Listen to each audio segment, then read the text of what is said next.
Welcome, ladies and gentlemen, back to the Super Game Brothers podcast, a weekly family-friendly video game and board game podcast that Devin and I do together as two brothers, hence the name.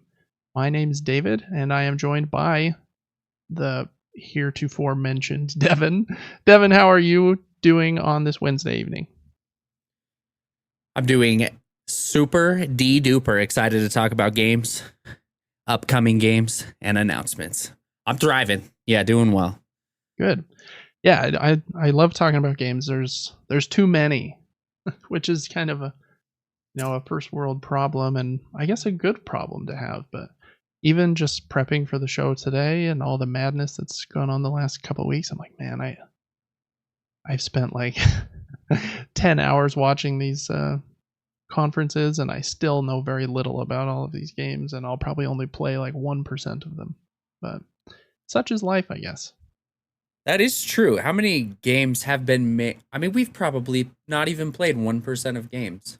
Oh yeah, not even. I think in PlayStation's report last week, I think they said there's 9,000 games on the PlayStation Store. And I think Steam has a couple thousand new ones every year.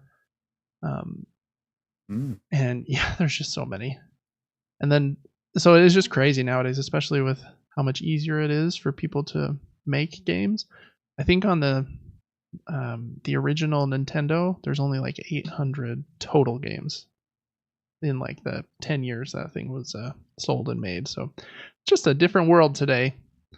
Especially if, someone like me, I really like small indie games that kind of are unknown and try weird new things, and there's like a limitless number of those. So if you're only playing like the biggest new Call of Duties, then I think you could be okay, right? Because then you just got a couple games a year you're playing. But if you like games more than that, which we do on this show, and like variety, then you're kind of you're eating well, but there's too much. It's like a buffet, and you're dying trying to eat everything you can. Little gluttonous. All right, Dev, I got two things I wanted to ask you today. First up, last week we made some fun predictions about the NBA Finals. And I think you were Mavs in 6, and I was Mavs in 5. How are we feeling at this point?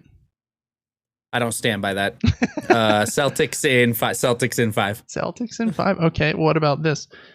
Porzingis, I don't know if he's even playing tonight, and supposedly has some rare injury and might be out for a bit of the series. Does that change your estimation at all? What team's he on?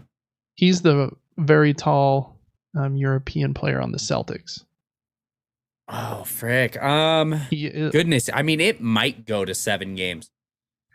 I don't know. I can see Dallas figuring some things out and making it happen, but yeah, the Celtics, like you called it, are very stacked, and it's just like they have an answer.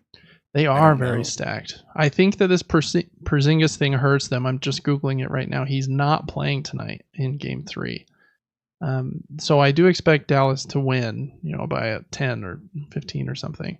If they don't, then obviously they're in a ton of trouble, because it's almost impossible to win after going down 3-0. Nobody ever has. So yeah, they have to win tonight. And yeah, if Porzingis is playing, I think he had like 23 points in the first game or something. So he's kind of like a wild card that has a bit of sway here. But yeah, I was Mavs in 5, and I'm a little nervous. I want the Mavs to win, but Kyrie has not looked good. Shot really bad. Yeah, it seems like he struggled. Mm-hmm. They've really suffocated him on defense. Luka still looks amazing, even though they're trying defensive stuff on him too. But yeah, he needs some help over there. It's just when he's the only answer. Luka with 35 points, and then the Celtics have their 5 superstars: Drew Holiday and Jaylen Brown and Jason Tatum, and what's the other guy who can't remember his name, and Porzingis. So yeah, it's just hard to match that with just Luka, but we'll see. just a little heads up here. As a sign of our undying love for this podcast and for everyone that listens to it, that game, I think, just started, and we're missing it by recording this this episode. So just want you to let you know that we love you more than a finals game that only comes around once a year. So put that in your heart. Remember that next time you're, I don't know, eating some pizza at 11 o'clock p.m. Just think, yeah, those Super Game Brothers, they do like me. They like me a lot. The other thing, this is true. The other thing I wanted to mention, a couple weeks ago, Devin, we were talking about Starlink and the internet that we experienced up in Idaho, and I briefly mentioned how much debris there is in space. I got really interested after that conversation, so I started Googling it, and I found this website. It's on NASA's website, so I believe it's true, and they have this whole program about orbital debris. And man, this is nuts. So they say they kind of categorize everything here in how much debris there is and the different sizes. The debris is like different exploded asteroids and spacecraft, upper stages of launch vehicles from rockets, payloads, debris intentionally released during spacecraft separation, created as a result of collisions. Anyways, anything man-made. They even say tiny flecks of paint released by thermal stress or particle impacts. There are 9,000 metric tons of space debris orbiting Earth, and they put them in different categories based on the diameter of the object. So there are 25,000 objects that are larger than 10 centimeters in diameter. That would be like 4 inches or something. Right. So 4 inches, what's it, like a baseball? Might even be a little bigger than a baseball. I'm not sure. So you got 25,000 objects, a little bigger than a baseball. Between 1 and 10 centimeters, there's 500,000 objects. And then larger than 1 millimeter, there's in excess of 100 million objects. The scary part here, and this is where I want to see if this ignites. Oh, that's a good picture you've got pulled up, Devin. There, look at all that crap. So much. I can't decide if this is AI or what this is, but yeah, I don't know. What it's a lot. But they talk about how fast these things are going. They're at different ranges from the Earth too. But anyways, I wanted to read this part here. How fast is orbital debris traveling? In low Earth orbit, orbital debris circles the Earth at speeds of 7 to 8 kilometers per second. However, the average impact speed of orbital debris with another space object is approximately 10 kilometers per second and can be up to 15 kilometers per second, which is more than 10 times the speed of a bullet. Yeah, I mean... Consequently, collisions with even a small piece of debris will involve considerable energy.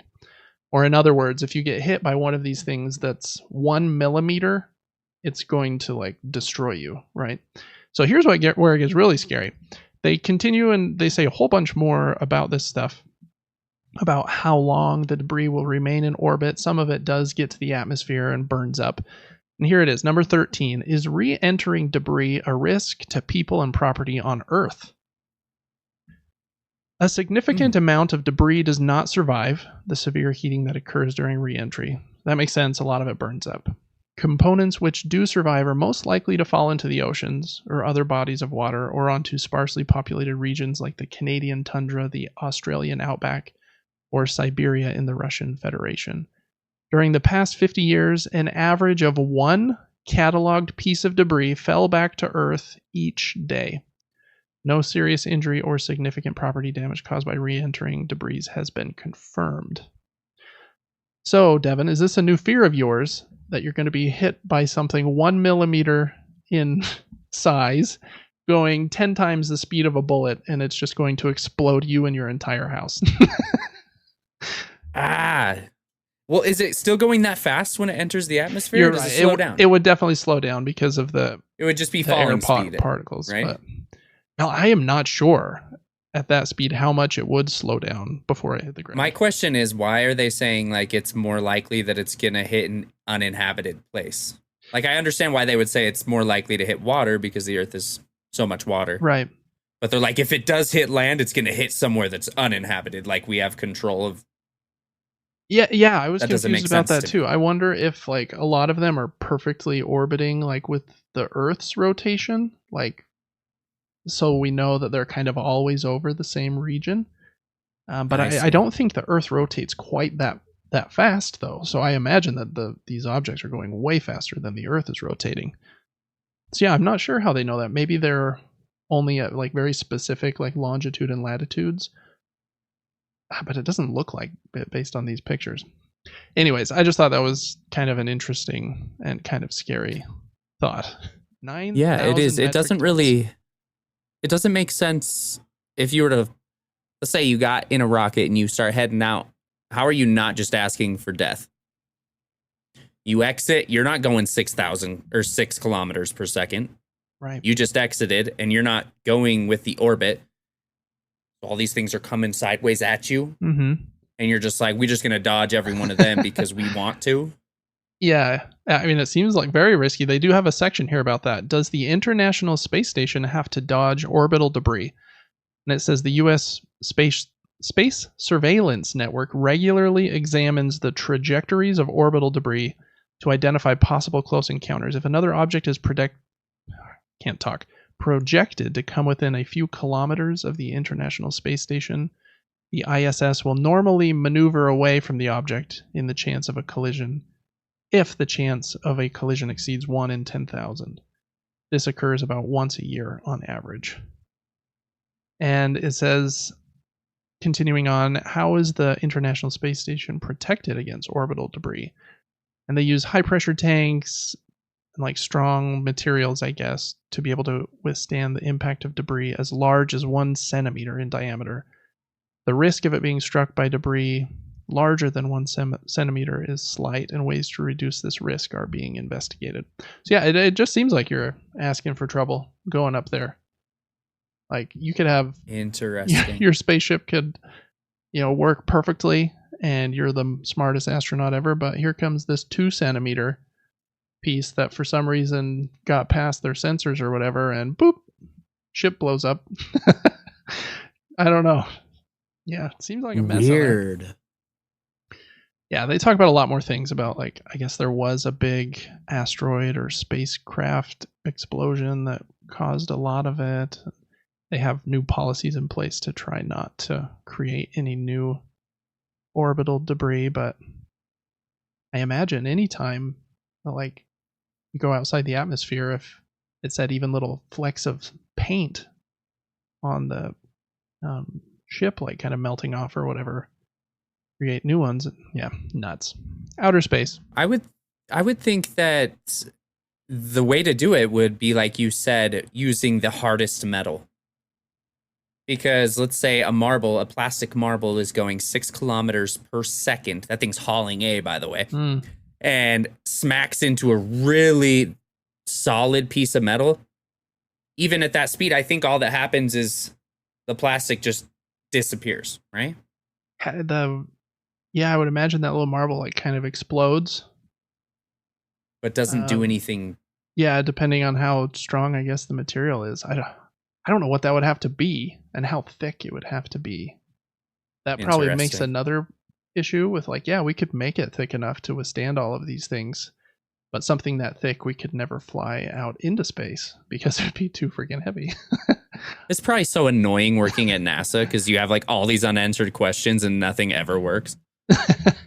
Yeah, or you have the 100 smartest mathematicians in the world, like working on all of these projections and theories and mapping all of this debris, and then one little thing goes wrong and 10 people die. Yeah, I don't know. I'm glad there's smarter people than me, and I think this is, we've talked about all the ways that artificial intelligence is maybe like taking away jobs and hurting people. If the AI can track all of the space junk, let them do that. I think that's a good thing. Maybe I agree. The AI can, in like a decade, they can build their own little robots shoot them out into space to clean up the junk. There we go. Now we've solved it. Well, when you're going to bed tonight, think about a 1 millimeter piece of space debris just smashing through your forehead, and that'll help be you really sleep nice good. for me. Yeah. All right. Well, this is the Super Game Brothers video game and board game podcast. Like Devin mentioned at the top, we love talking about games, so we do every single week. This is our 11th episode.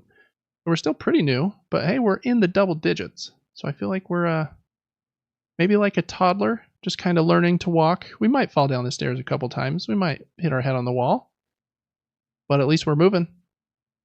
I don't know that I love that analogy, but there we go. Some ways that you can support our show. Listening is probably the number one way. We really appreciate you for listening. You can find us on Apple's podcast services, Spotify, iHeartRadio, CastBox.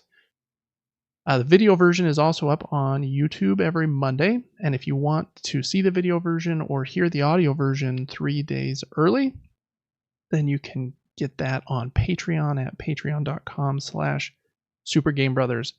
We also do a lot of free stuff over there on Patreon, so you can follow us totally for free over there. And we have all kinds of different perks. Like I mentioned, you can get the show early. You can submit listener questions to the show. We do a monthly Q&A. You get your name in the credits. All kinds of goodies. We also have a monthly giveaway. And this month, for the month of June 2024, we're giving away either a pretty beefy board game. You know, it's a big kind of Ticket to Ride sized box. It's a game behind me on my shelf called Orichalcum, right there next to Heat.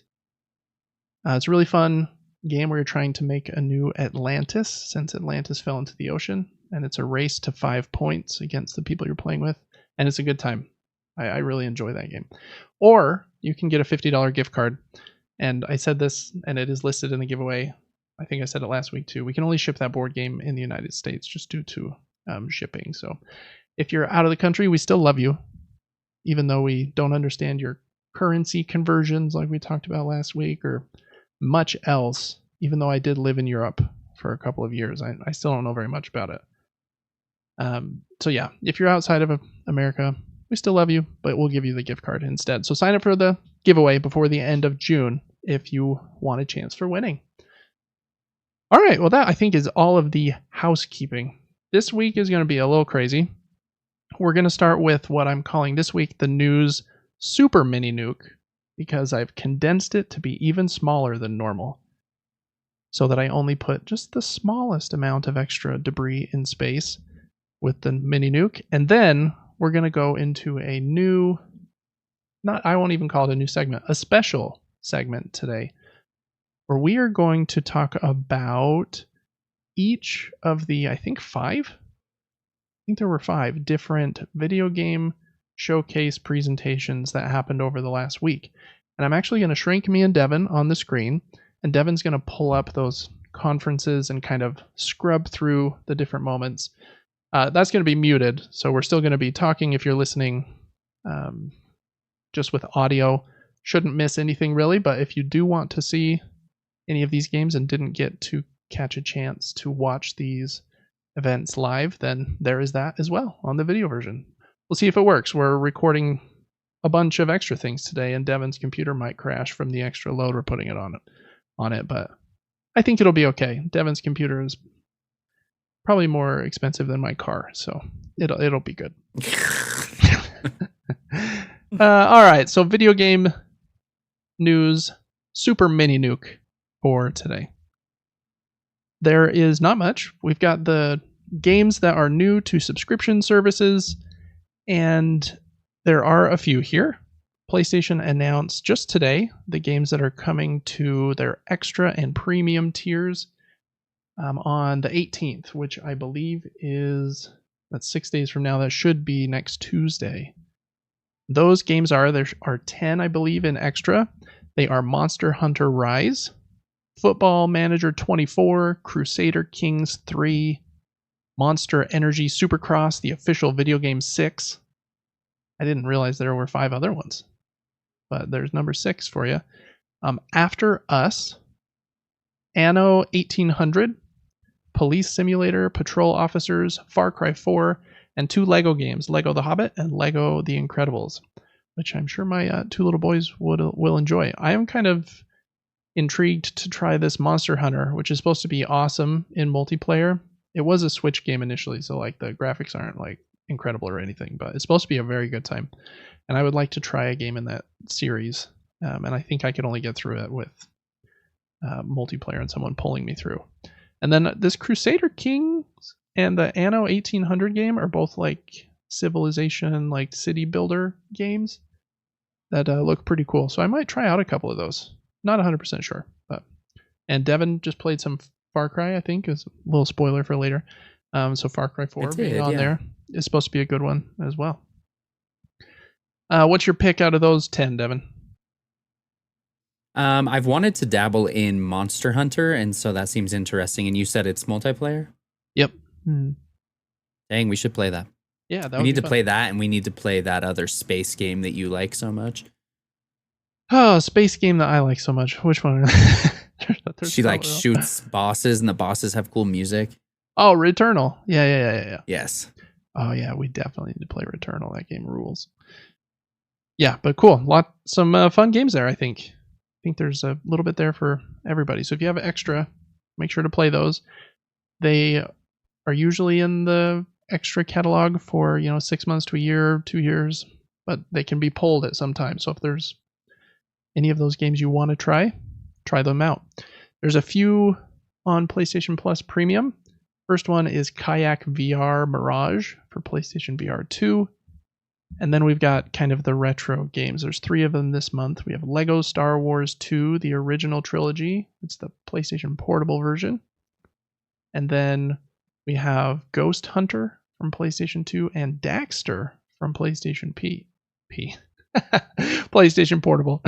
And that's probably the one I'm most interested in. I really like Jak and Daxter. And this was kind of a side game just about Daxter on the PSP, and I didn't have a PSP, so I haven't played that one. So I'll definitely check that one out. There were also a few like kind of bonus games that Sony was giving out this month for extra and premium because it's their summer days of play something event. And I think a Tomb Raider game from PlayStation 2 was on there, and Sly Cooper from the PlayStation 2 was on there, and I think 5 extra PlayStation VR 2 games, of which I can't remember their names, but we talked about them last week. So lots of stuff on PlayStation Plus if you have PlayStation Plus, and just a reminder, if you only have the Essential tier, make sure to claim your 3 games for Essential. That's SpongeBob SquarePants The Cosmic Shake, AEW Fight Forever, the wrestling game, and Streets of Rage 4. The Essential tier, those ones stay in your library forever, as long as you have a valid PlayStation Plus subscription. Extra and Premium kind of are rotating catalogs. So for those ones that you get to keep, in essence, forever, as long as you have PS Plus, make sure you add them to your library. Okay, next up, we have the Game Pass games for June. I do think they're going to announce kind of their second half of June portion soon, but they haven't to this point. So the 1, 2, 3, 4, 5, 6, 7, 8 games that they have listed here for June are Firework for PC, that was on the 4th, Rolling Hills for console, PC, and cloud on the 4th. And then these 2 were just kind of shadow dropped, kind of out of the blue, it seemed like. Octopath Traveler and Octopath Traveler 2 both came to Game Pass on June 6th. Those are very pretty pixel art JRPGs that kind of have retro kind of leanings, but they are new games, so they're like more pretty than a retro game would be, etc. Supposed to be good. I struggle with turn-based stuff, which we've talked about a bunch, so I'm very picky with it. So I haven't tried those yet. Depersonalization on June 12th for PC. I don't know how to say this one. Isonzo on the 13th. Also on the 13th, the Callisto Protocol, if you like Dead Space and horror games. This one's supposed to not be amazing, but I've heard some people had a good time with it. And then on the 18th, Still Wakes the Deep, which is kind of a walking simulator on an oil rig, if I'm remembering correctly. So check those out on Game Pass, and hopefully we will know what the games for the second half of the month are next week. Okay, and then last up, we have 2 games on the Epic Store. Make sure to claim these. These are free forever. Redout 2 is my highlight of the couple games here. It's basically like Wipeout, a very high speed, like spaceship racing game with tracks that like do loops and all kinds of stuff. I think their shtick is it's supposed to be even faster than Wipeout. I think the speeds go up to like 900, whatever reference they're using, if kilometers or miles, I'm not sure, but it goes very fast. Pretty graphics, looks cool. I wonder if it'll play on my Ally. It might not, but we'll see. The other one is a Idle Champions of the Forgotten Realms game, which is a Dungeons and Dragons version of Idle Champions, which I think is a pretty popular kind of series of games that I haven't played. And then just a last reminder, make sure to claim your Prime gaming games. If you have Amazon Prime, we talked about them last week, so I'm not going to hit on them. Okay, a couple more things. The new video games from this last week. There's a vampire kind of base building, survival, crafting game called V Rising that came out on PC last month. And it just came out on PlayStation 5 this last week. Has a mighty 85 on OpenCritic. It's supposed to be pretty fun. I don't know much else about it, but I do like the cool vampire art. So check that one out. And then the other release this week was a surprise drop. So this is a little bit of a spoiler from the shows that we'll go over in a minute. But this one was leaked beforehand or announced beforehand. I'm not sure which. Alan Wake 2 had a DLC drop, I think the day of the Game Awards. It's called Night Springs, and it's 3 mini stories, I believe, with 3 different characters. One of the characters is the girl from Control, whose name I think might be Jessie. One of them was the character from their game Quantum Break, that famous actor that I think was in like the original X-Men movies plays that character. And I'm not sure who the third one was, if it's a Alan Wake character that maybe I'm not aware of because I haven't played Alan Wake yet. But 3 little mini stories in that expansion. It's got a strong 83 on OpenCritic right now. So check those out. All right, and last up, we're going to talk really quickly about what we're playing and some board game news before we get into our showcase extravaganza. Devin, I'm going to let you start. You've been playing more games than me this week, so take it away. Ooh, just video games though, because that's all I do. Let's see. Did we talk about me finishing the Mass Effect? I don't think so. Legendary Edition last week? Well, that was fun. Yeah, I don't think we did. We finished all those games. Beautiful games. I didn't dive too deep into the lore and the stories. I know so many people are super passionate about all the characters and keeping them alive and where they came from and this and that, but we got a gist of what the series provided, and super fun games, to be honest. I guess there were 3 endings, and we accidentally chose one ending, which we did in a very brutal way. We don't have to talk about it on here. It was pretty intense. So we got to watch that ending, and then we decided to go on YouTube and watch 2 other endings to the game, which made no sense to me at all. But super fun games, highly recommend. You could get so lost in those games, you got hundreds of hours to play in Mass Effect. Which one did you like the best out of the 3? Just curious. Oh, number 3. It's not even close. Okay. It was newer. It felt better. The upgrade system was fun. You didn't have a stamina bar. You could just run.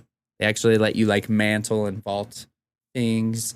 Instead of the game being so linear, you could actually drop off this edge onto a vent, and they just introduced a little more movement, and it was beautiful.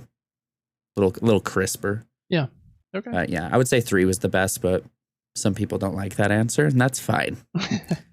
I think that's the cool thing about those games is everyone, because of the many branching paths and different endings, you can kind of have a different experience. Like, you can have relationships with different people, and so you might like the third game the best, but someone else had a different experience in the second one, so they like that one better.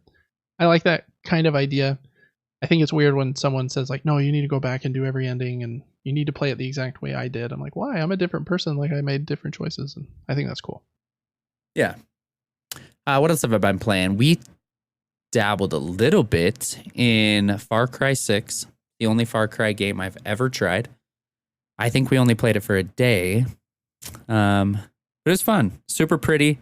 Didn't really know what was going on. I got to dress an alligator. There was a dog. We had like multiple pets in the game. And I don't know how many pets there are, but they were super creative and funny. And they, like, for example, if you take the dog pet, you can distract enemies with its cuteness. Super weird. And then the alligator is like, I'm going to eat your face off. And the alligator was wearing like bling and stuff, which was cool. That game was fun. The gunplay felt super good, but I don't know too much about it because we didn't give it much of a chance. Someone bought us the third game I've been playing, which is Cyberpunk 2077. Almost forgot the name.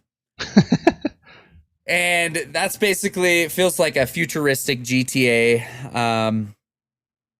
Beautiful game, good graphics, very intense, but the game is extremely dirty. Very, very sensual game. A lot of cussing. We had to turn on some filters for this game. It's been very fun though. I've kind of mastered getting headshots in that game, and it's kind of similar to other games where you can play it how you want, like you were saying. I made a build that's all focused on pistols and movement, so I can crouch, but also move super quick while I'm crouched. So I'm like a demon in the night. And I'm hitting headshots and doing high damage with pistols. And yeah, I'm excited. I'm excited to play that game more, but they've gone a little above and beyond trying to make it as crude as possible. And I don't know. It's fun that's fun for a time, but it kind of gets a little bit old. Yeah.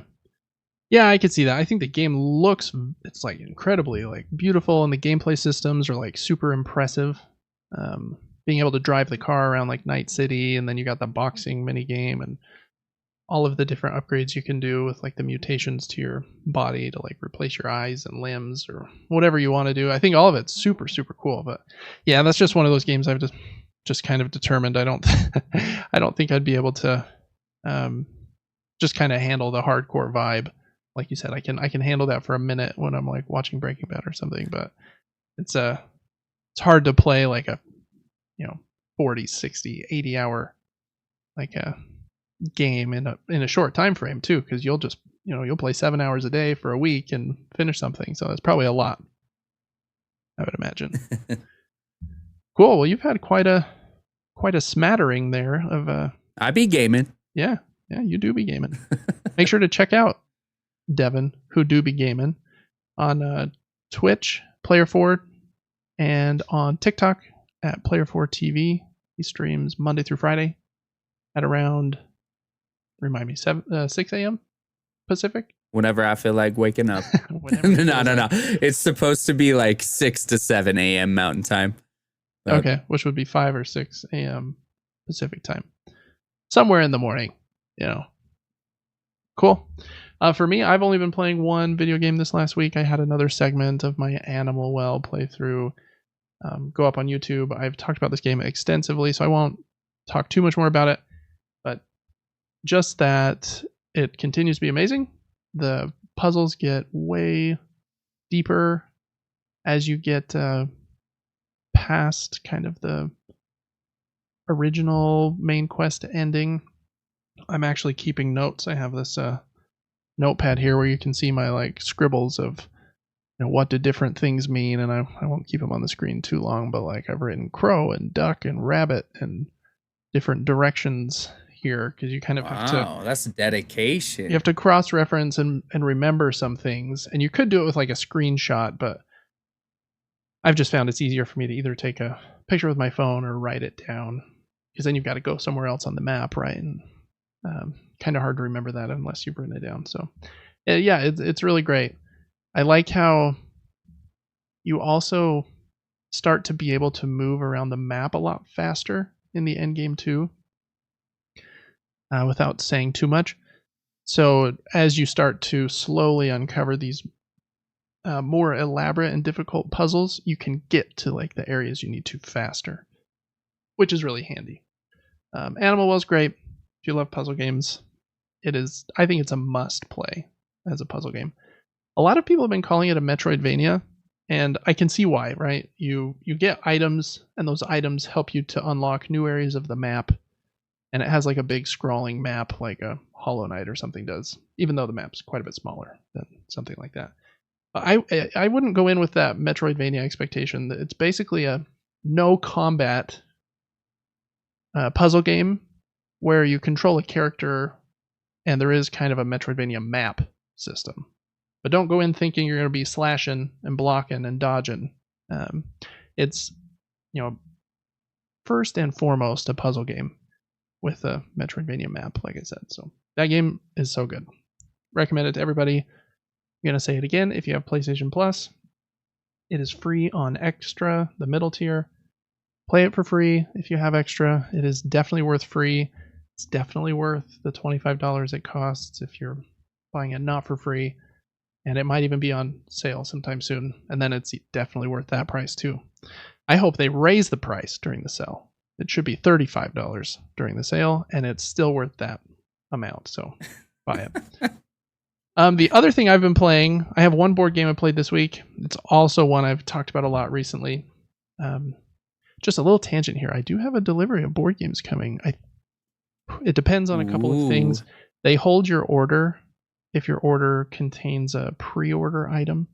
And one of the 7 or 8 games I got is a pre-order, but the pre-order is supposed to release in June sometime. So whenever that game is out of pre-order status, they will send my entire kind of 20-pound giant package of board games. Anyone that buys board games regularly does this, but board game shops generally have better prices than Amazon. Like Game Nerds or Miniature Market or Tabletop Merchant are 3 that I've used pretty often.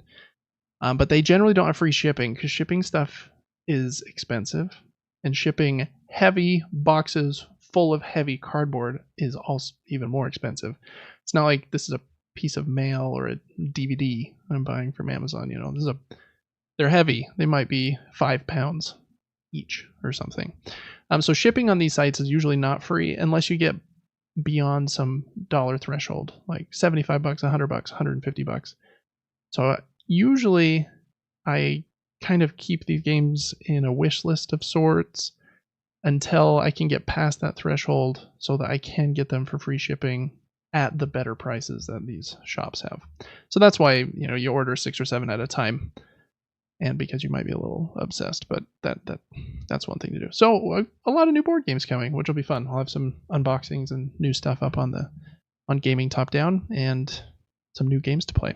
The game I did play this last week, I played a 2-player game of The White Castle, which I've talked about a lot. It is a dice drafting game. You take a die off one of the 3 bridges, and then you put it somewhere on the board in one of the 5 White Castle rooms, or one of 2 other special spots.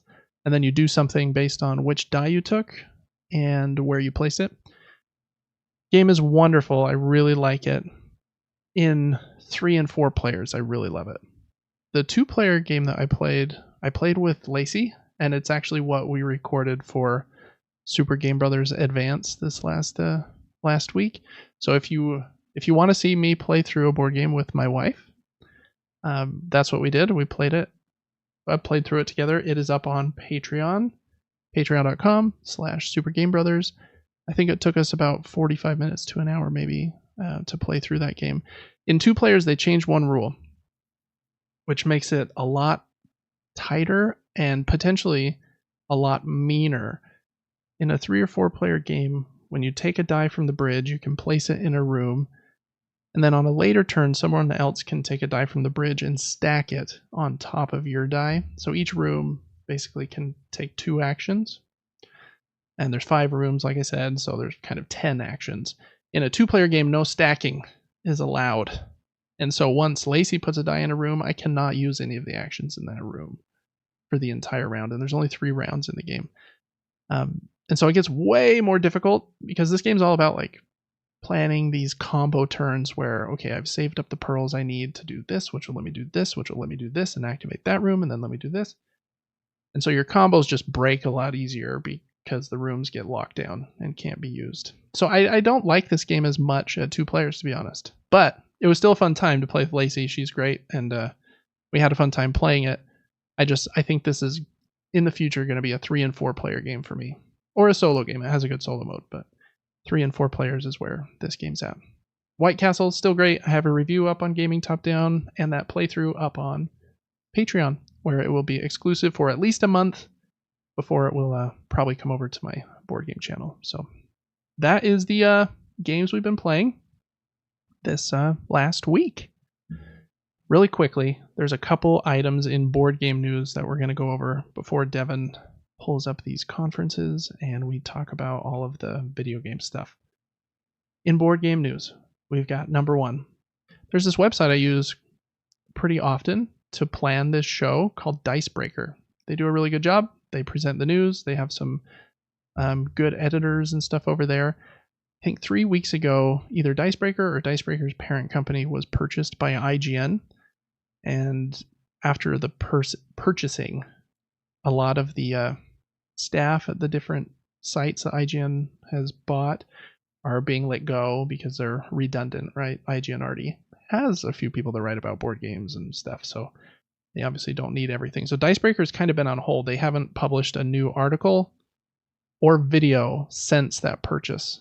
And I think just this last week, a couple of the main editors over there said that they had been let go, and the main video creator. So at least 3 of the 5, I believe, people that ran that site are gone. So that's kind of a bummer. I really like that site, like I said, and I don't like, the big guy, the monopoly, kind of the gorilla in the room, just kind of gobbling everything up. But I guess good for the people that made all the money selling Dicebreaker and whatever else they sold to IGN, but stinks for the people in the trenches doing the work who probably didn't make any money from that acquisition and then were let go. So that's always a bummer. So I wanted to call that out as kind of a bummer. Number 2, Unfathomable, is a pretty popular board game from a few years ago. You play as like crew on this ship, and there are big scary creatures in the ocean trying to, I think, break the ship and hurt you as the members of the ship.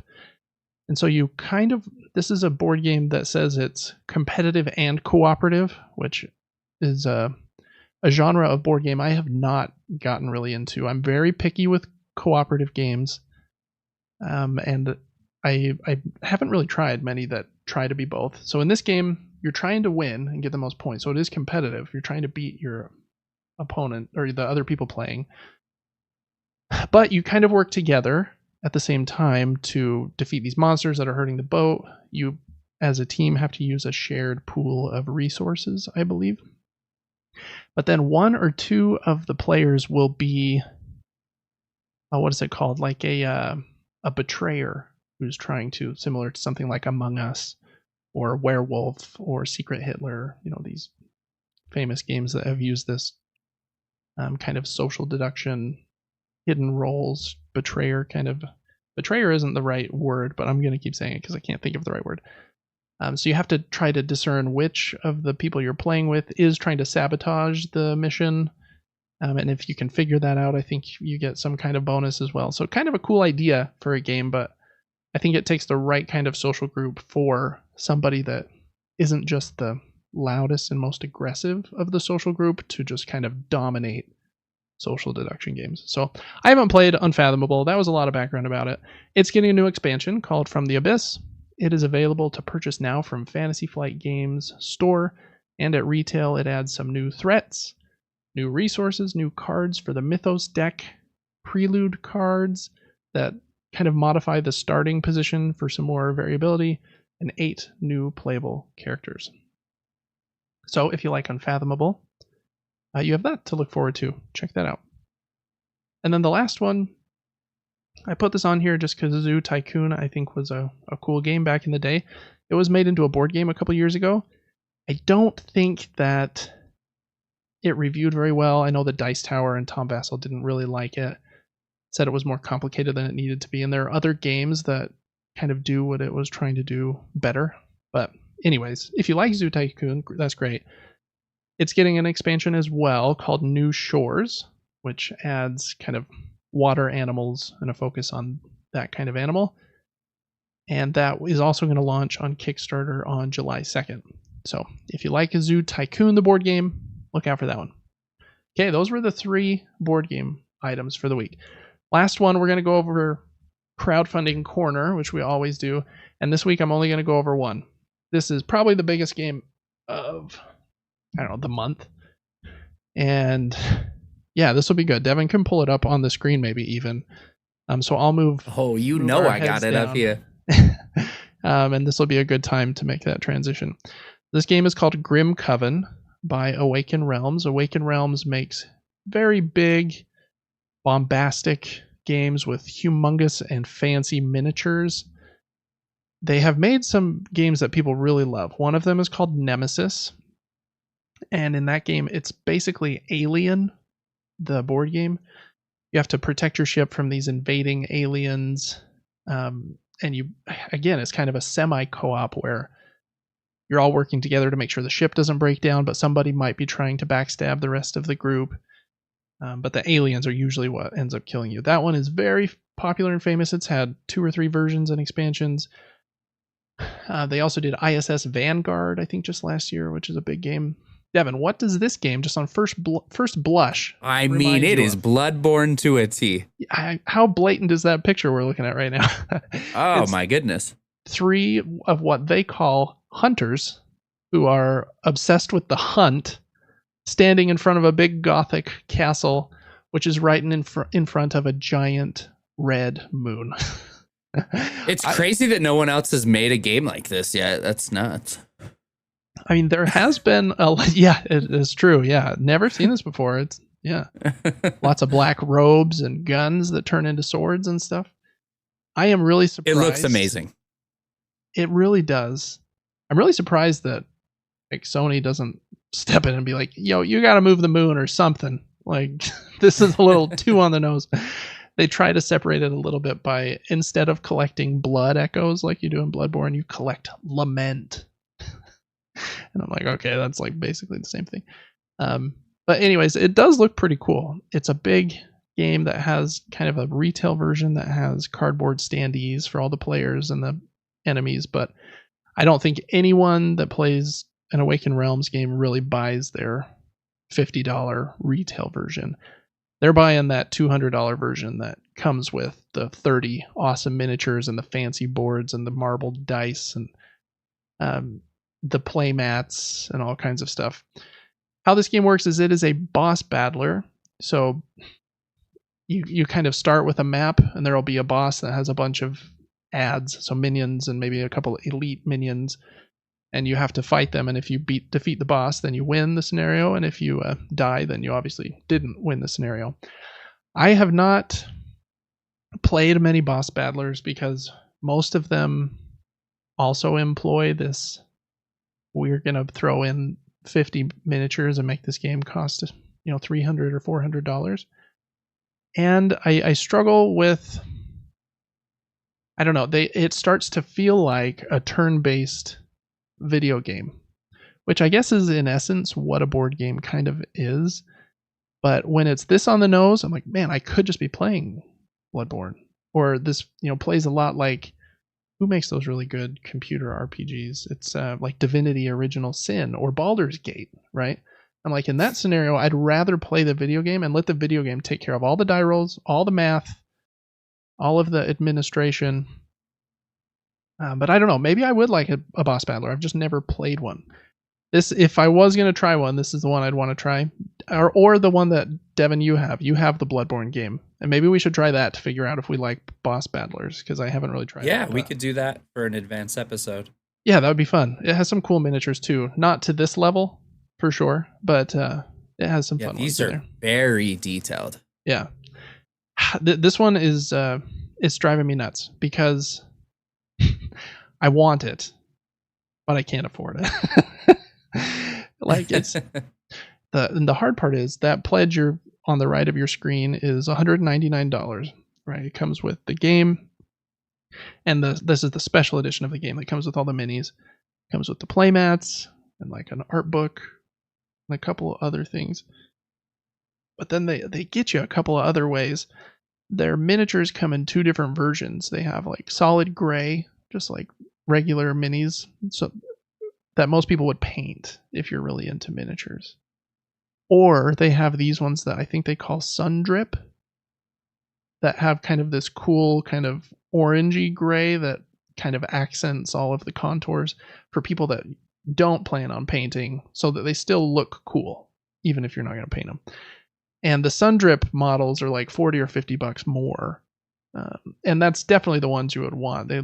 Unless you're really into painting. I have 0 artistic ability, so I don't think I want to paint those, even though that might be a fun thing to also try and do one day and film, and everyone could laugh at our terrible painting. But anyways, yeah, the art in the game is really cool. Again, how much can you rip off Bloodborne? It has this cool feature where you have this nice board that tracks everything for you, and you roll your dice on your turn, and they go in this special slot on the left of your board.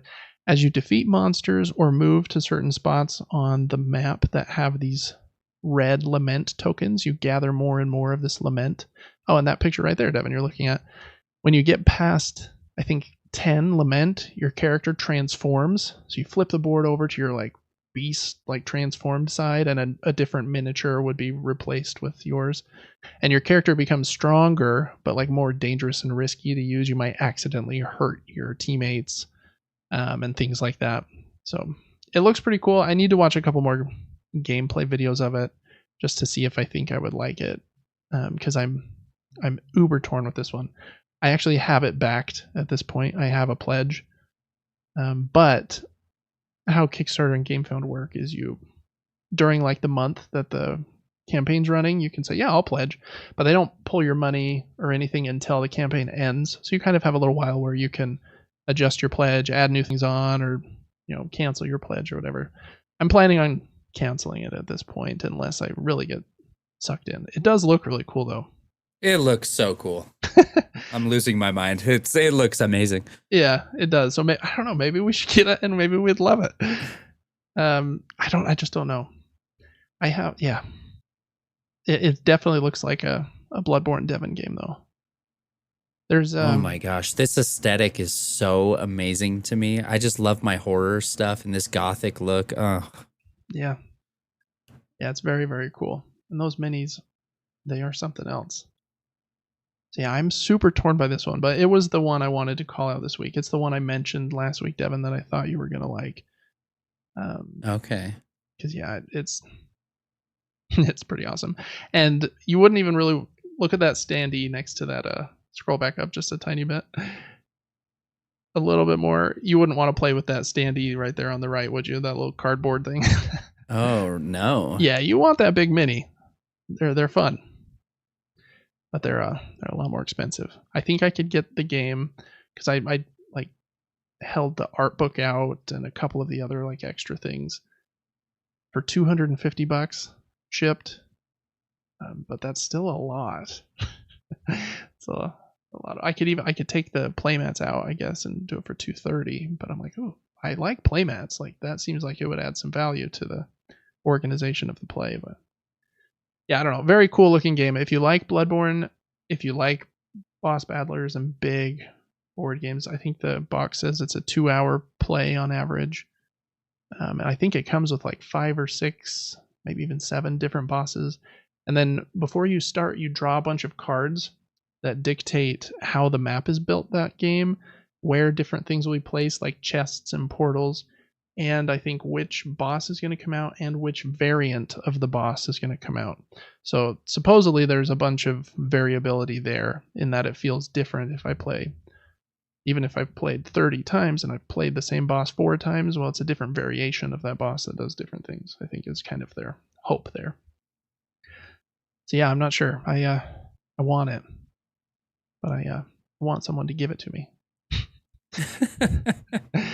And then I guess while you're scrolling, I just wanted to do a last call on the 3 of the ones I talked about last week. Jabawala, I think looks like a fun little family weight game. Yokai Septet is a trick taker. It has really cool art. And Apotha Bakery from last week. Looked really cool. And they're going to be ending soon, so make sure you check those out if you haven't yet. I am backing those ones. Still unsure on Apothebakery, but I'm definitely getting the other two. So, yeah, look at that thing. It looks like the Bloodstar Beast or something, a little bit, with wings. That is so amazing. It has a graveyard on its back. Oh, it does, yeah. Wow. I might have sold Devin. Yeah, I don't even like own many board games, but I might buy this one just to look at it. Yeah, it's very cool. And all those 3D pieces, like those portals that are printed with that cool green, like I don't even know, acrylic piece in the middle. They look nice. Wow. Yep. So that is Grimcoven in Crowdfunding Corner today. All right. Well, now I'm calling this segment of the show, You Get a Showcase. You get a showcase. You get a showcase, much like Oprah, giving out showcases like they're candy.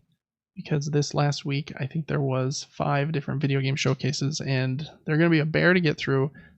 We're not going to go over every game. Like I mentioned at the top, there's so many games releasing nowadays, it's impossible to know everything about everything. That didn't make a lot of sense, but it's impossible to know everything about every game. But we will stop at some points because I think some of these look really cool. The first showcase that there was, and as I'm talking about these back and forth with Devin, he's going to kind of scrub through. Again, muted, it'll just kind of be on the screen. So if you want to see a little bit of the game, then it's here. First up was one that it leaked a little bit early, like a week early, but I was like, I don't think that sounds true. But it was. It's Lego Horizon Adventures, which is a cool looking Lego game. Finally, a Lego game that like looks really beautiful. Like the graphics look great, in my opinion. And it's based on Horizon and Horizon Zero Dawn, I believe, the first one. And the interesting thing about this game is it is coming to PlayStation, PC, and Switch. I couldn't think of another time that Sony put a game on the Switch. And so it made me think that this maybe wasn't Sony's decision. They probably went to Lego, and Lego was like, yeah, we'll make your game as long as you let us put it like a few other places that will sell more copies. And I think Lego games probably do sell very well on the Switch. You know, they're generally aimed more at kids. But I think it looks really fun. I've had a really good time playing a few Lego games, and the really colorful Horizon world, I think, translates pretty well to a Lego game. This couch and online co-op comes out this holiday. Yeah, that was the first one. Lego Horizon Adventures. How do you think that looks, Devin? Kind of amazing, to be honest, even though I didn't love Horizon. I need to give it another try. Yeah, I've had up and downs with Horizon as well. Sometimes I feel like the game is... I struggle with all open world games sometimes, where I feel like I want this to be a little tighter. It's a little too big. You're trying to do too much sometimes. But I think that's a selling point for a lot of people, so they want to stretch it. They want to make it bigger. Sometimes I just want a tighter experience, but yeah, it looks pretty cool. Next up was a game called No More Room in Hell 2. It has permadeath. It's an 8-player zombie survival game coming out around Halloween.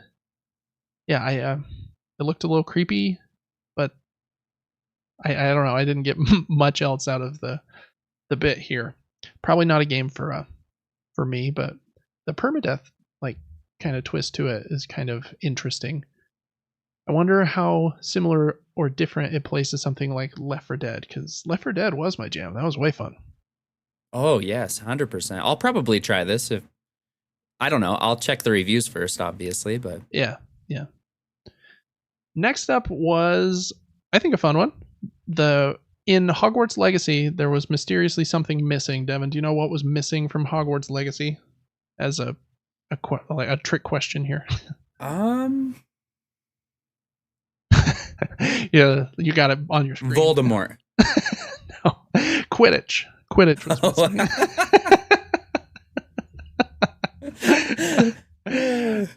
Yeah, and some people were pretty mad that Quidditch wasn't in the game. I think they had some reason. I don't remember. The headmaster shut down Quidditch for the year, but there is an entire Quidditch game. It's coming on September 3rd, I think, to all platforms: Switch, PC, PlayStation, and Xbox. And I thought like the aesthetics look really cool and fun. I don't think this trailer showed any gameplay, and I don't know if it's like free to play or if it's a $40 game, $60 game. I maybe should have looked up some more of these details, but just from the trailer, it could be really fun. I hope that it can kind of capture what Rocket League captures with, hey, have something colorful that is easy for someone to start. Oh, look, available from day one with PlayStation Plus. So if you have PlayStation Plus, you'll be able to play it for free on day one. So that's cool. So it must not be a free game. Maybe it's $20 or $40. I don't know. But I hope, yeah, they can capture that as like anyone can play it and feel like they're having a good time, but there's a high skill ceiling. That's the way it will stick around, is if, there's a lot more to the game than just, okay, I caught the snitch in 20 seconds and we win. Because that's kind of the downfall of Quidditch, in my opinion, is the randomness of the snitch. Makes for some fun books and movies, but as far as like a game is concerned, it'd be like if Luka Doncic pulled up from half court and is like, oh yeah, if I make this shot we win. And so it's just a little crazy, and technically I don't think you win. I think you get 150 points for getting the snitch, but that's usually a win. The next game is Mousetrap, the video game. Yeah, it kind of looks like that. It's a 20-player co-op prison escape game where you play as dudes with big mouse heads called Cuff Bust. And yeah, it just looks like a silly kind of co-op game where you're trying to escape from prison, and I'm guessing silly things happen. I think they hijack this helicopter here in a second. Looks kind of silly. Next up was a very short trailer for Star Wars Outlaws. We'll talk more about Star Wars Outlaws in a little bit because it was shown, I think, with like a 20-minute gameplay demo at the Ubisoft event a few days later. So not much here in the Summer Game Fest. Next up was a game called Neva. It's an indie game from the team that made, I think, Gree is how it's pronounced. And it's a 2D kind of artsy indie game. Looks pretty cool. I like indie artsy games, are kind of my jam. So excited to try this one out. Comes out later this year. Next up was Civilization 7. And I don't think they showed too much about it other than maybe just a cinematic trailer. But it's coming out in 2025. Civilization is a very big series, especially on a PC. So look out for that.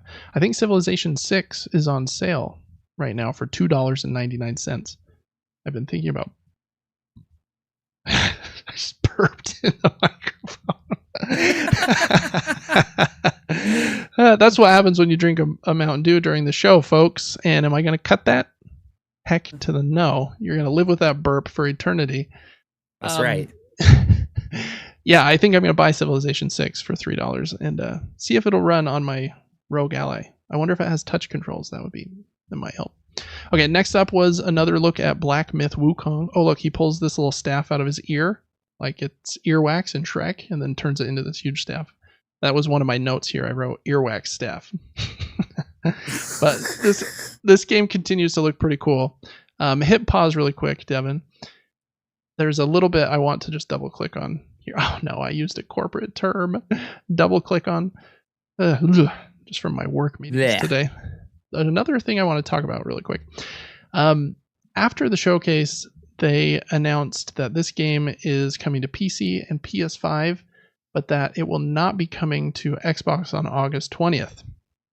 The reason they gave is, quote, "We apologize for the delay and aim to minimize the wait for Xbox users. We will announce the release date as soon as it meets our quality standards," end quote.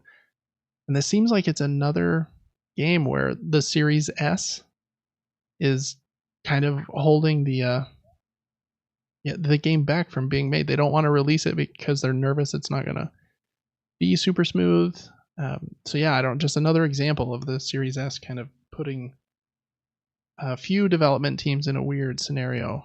And I think there are some other development teams that have said, yeah, it was a real struggle to get the game running in a playable state on that thing. So anyways, Series S is really cool at the price point and for some of the games you can play on it, but for really pushing next gen and for just a slight spoiler, it made me a little surprised that at the end of Xbox's showcase, they announced new hardware new Xboxes.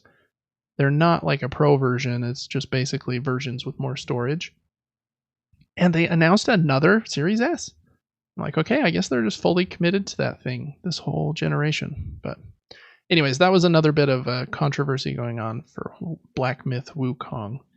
Not even controversy for them. I think people are just kind of upset with the Series S. But next up was a look at a VR game that's been very popular in the VR space called Asgard's Wrath.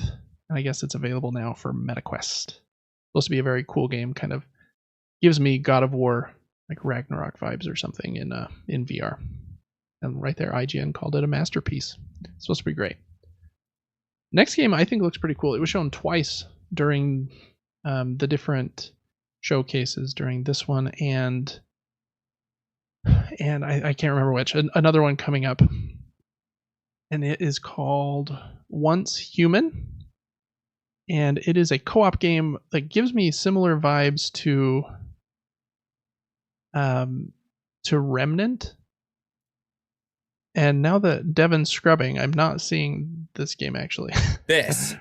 Nope, that's Space Marine. That's Space Marine. I think you're a little too far. I think. A little too far forward? I think so. Maybe I've got them in the wrong order.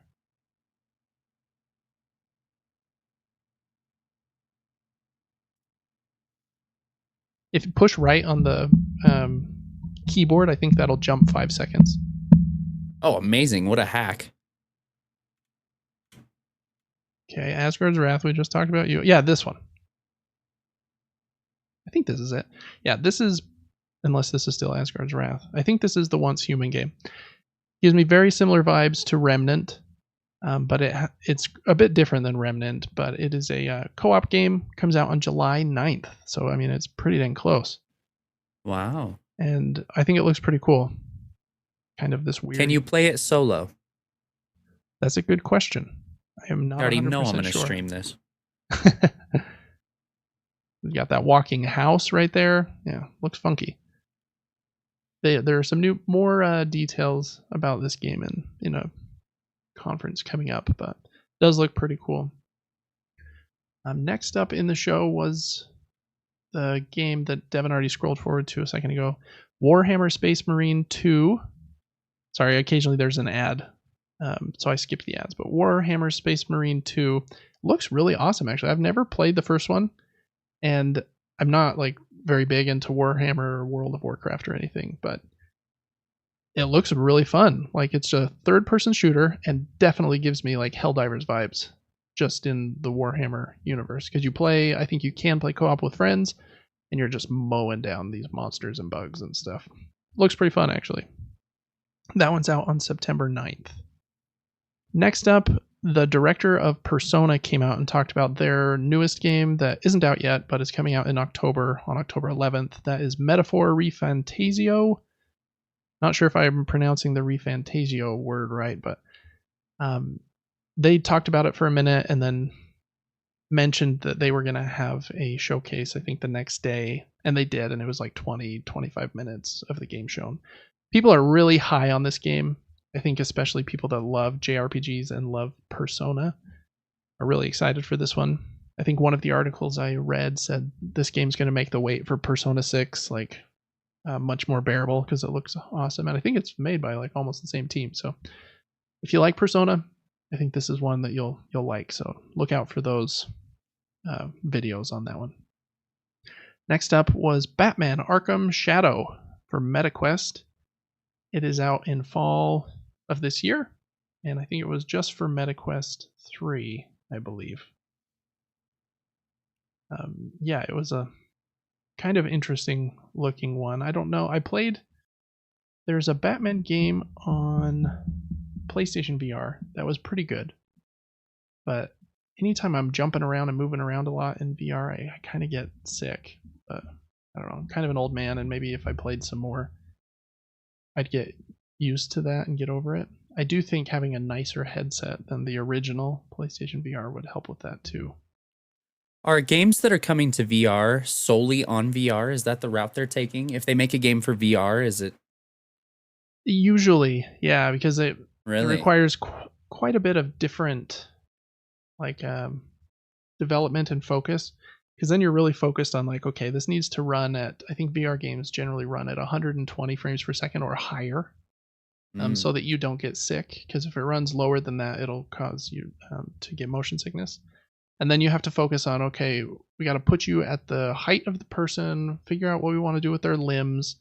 And the gameplay is just so different. It's hard to have a game that does both really well.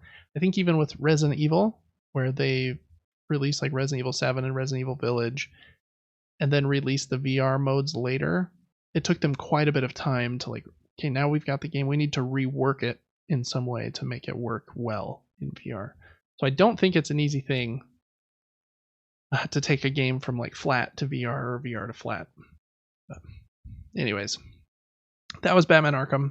Next up, looks like Fatal Fury characters are coming to Street Fighter 6. Just kind of a short little teaser of that.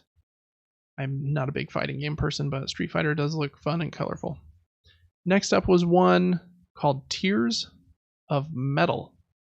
And I have written down here, you play as the Scots in some really big battles, and it's a violent action game. It's a rogue-like co-op hack and slash. Yeah, it looked a little intense. I'm still stuck on Street Fighter. They won't stop. Yeah, Street Fighter is everywhere. And this one that you're looking at is Delta Force Hawk Ops, which is a free-to-play multiplayer shooter. I couldn't tell if it's PvP or PvE, but they do have a Black Hawk Down mission, and they're having a beta in July. So if you like first-person shooters, and this one seems like it's leaning into kind of like Ghost Recon vibes more than, or like Battlefield vibes more than like, I don't know. I'm not a first-person shooter guru, but that's the feeling I got.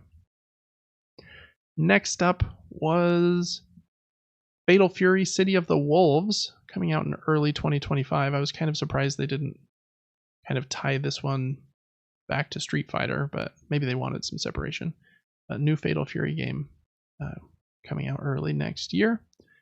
I believe Fatal Fury is I can't remember if it's a 2D fighter or if it's it looks like it is a 2D fighter actually from this video. But I could have sworn there was one that is a brawler. That is one of the free games this month. Nope, that's Streets of Rage. Okay, getting them mixed up. But anyways, there is a new game there if you like 2D fighting games. Next up was a game called Battle Crush. I wrote down Brawl Stars wannabe. maybe it's great, but it's coming to Steam, Switch, and mobile. Oh yeah, and there you can kind of see like the colorful vibes are going for a very similar thing. There's even a barbarian-looking Viking dude. Next up was a mech combat game called Mecha Break that's having a closed beta in August. And if I'm not mistaken, this one is like a flying mech game. There were a couple mech games, so I might be mixing this one up. But man, these mechs move. Yeah, I think it's this one. They move incredibly fast. This looks like a game I would not be good at just because of the speed required. Which is one reason I haven't tried Armored Core yet. I really want to, though. Since it was made by From Software, I've heard that some people have really loved it. Even though they didn't think they were going to at first. So I need to get back to Armored Core. But yeah, this one looks, kind of similar vibes, but a bit more, I don't know, even faster maybe. We used to play an airplane fighting game for a while that was super fun. Do you remember what it was? Airplane fight. Was it on the original Xbox maybe? I want to say it was an Xbox game, yeah. I think that was Crimson Skies. I think you're right. Mm-hmm. Yeah, that game ruled. I loved that game. It was way fun. So yeah, I'm okay with like a an airplane flying game, but pretty picky with them. Next up, Bloomhouse. I actually think it's called Blomhouse. I didn't know that until they were up on stage. Blom? Yeah. Then when does a U make an aw sound? I think it's the guy who got up on stage, I think was the creator of Blomhouse, and I think they said his name was Jason Blom. I don't think it was Jason. It was something Jason Blum. Yeah. Amazing. Yeah, the secret agent. Anyways, Blumhouse is getting into video games, and they announced, I think, 6 games here in like different genres where they're all focusing on horror because that's kind of their shtick. Some of them are more scary than others. Some are like more on the thriller side or mystery side. Some are like hardcore horror. Some of them are first person. Some of them are 2D. This one I thought looked cool. It's like PlayStation 1 graphics kind of. The games Would you play in a Ouija board in a video game? Oh, in a video game, yeah. Okay. Continuing. Would you? Yeah, probably. I was going to say, I bet you would, like in real life. No, that's the one thing I'm not dabbling in. Yeah, I don't want to touch a Ouija board. But yeah, they had a few games in that segment. One was called Pixel Art Grave Seasons. One was called Chrysal Theater of Idols. One was called Sleep Awake, Fear the Spotlight, The Simulation. And then they did announce that their Five Nights at Freddy's movie sequel is coming along. So they kind of had a sizzle reel there of those things. I think that's kind of cool. A horror like focused place doing some cool stuff. Yeah, I'm down. Next up was Power Rangers Rita's Rewind. It's a game similar to that Ninja Turtles game that came out like 2 years ago. Like brawler where you can play in co-op. Oh my gosh, this is amazing. Yeah, it looks really cool. Reminded me of the Ninja Turtle, or not Ninja Turtles, of the Power Rangers games we played as a little kid, even though the graphics on this one are probably way better, but that's how I remember those games, was looking like that. Mm-hmm.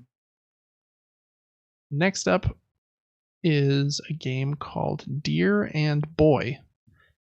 And I don't remember what this one even was. I wrote down cool art, and a small team of 8 made it. Here's Boy. Yeah, I think that is Boy. And I think you like save a deer or something. Yeah, there he is. He's a little funky looking deer. And then I think you kind of Deer's got a massive forest. Head. Yeah. Yeah, compared to his body, he really did.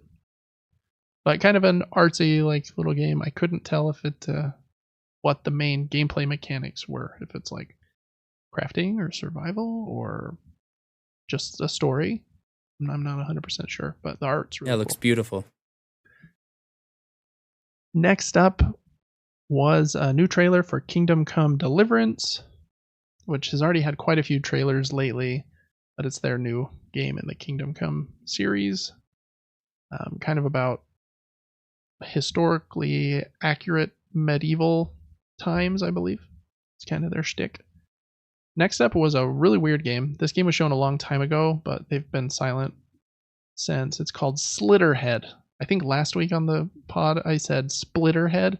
There's no P in there. It's Slitterhead. And I thought it was going to be more of a horror focus, but it looks more action with with body horror. I mean, don't get me wrong. This is definitely like a horror game. There's some gross stuff popping out of people's skulls and like body horror for sure. But it looks like Devil May Cry or something mixed with horror, in my opinion, from this trailer. Not really a David game, I don't think. Looks very odd. I think the reason a lot of people have been excited for this one is it is, I think, being directed by the same guy that directed Silent Hill back in the day. So he's kind of a famous guy in game development, at least.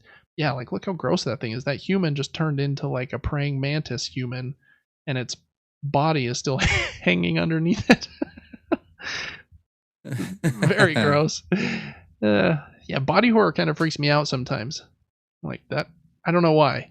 It's just like that. I shouldn't look like a praying mantis. I'm a person. Next up was a game made by a single person. It's coming to early access this summer, and it's called Killer Bean.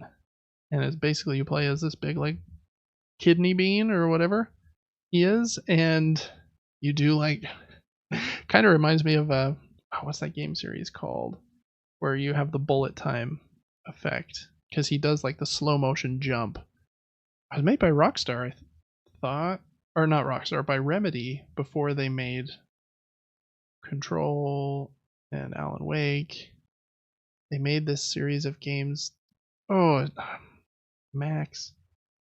Is Max in the title? It's not Mad Max, but it's I'm just gonna Google it while you're watching Killer Bean there on the screen. They made a long time ago. After deep observation, I'm gonna say they're pork and beans. Oh, okay. They're whatever beans are used in pork and beans, same color. Yeah. Max Payne was what I was looking for. I think Max Payne kind of created that bullet time thing where you jump and then do slow motion and shoot like 1,000 bullets while you're in the air, Matrix style. If you want to play a game made by one person as a lima bean, kidney bean, pork and bean, then that's coming out in early summer. Next one I thought looked really cool. It's a company called the Game Bakers, who I think has made a couple successful games before. This one is called Cairn, and it's all about climbing mountains and rock climbing, and like very detailed in that I think you have to move like the arms and legs individually and place your like what are those called, like your grapple points in the wall, and so you're trying to defeat the mountain basically. It was shown later during Day of the Devs with like a bit more detail, and I think it looks really cool depending on how it controls. Could be a cool one. Next up was a game from Annapurna, who I really love. They make cool kind of indie games with a bigger budget usually. This one was called Wander Stop. It comes out this year on PlayStation and Steam, and this one's made by the same company that made, or the same developers that made the Stanley Parable, which is a very well-loved kind of puzzle game with not even puzzle game, kind of a walking simulator game where you're reading notes on computers and stuff that supposedly has a really big twist. I haven't played the Stanley Parable, but even at the end of this trailer, Jeff Keighley said, that one looks really great. I'm really excited to see what the twist is in this one. So it seems like there's something. This girl mentions that she's running this shop, I think making coffee and stuff, to try and not think about her time as a fighter protecting the city, and then she kind of like has like a little PTSD like attack there on the bench at the end. So something's going on. It looks pretty cool. Next up was a game called Unknown 9 Awakening. Kind of a weird name.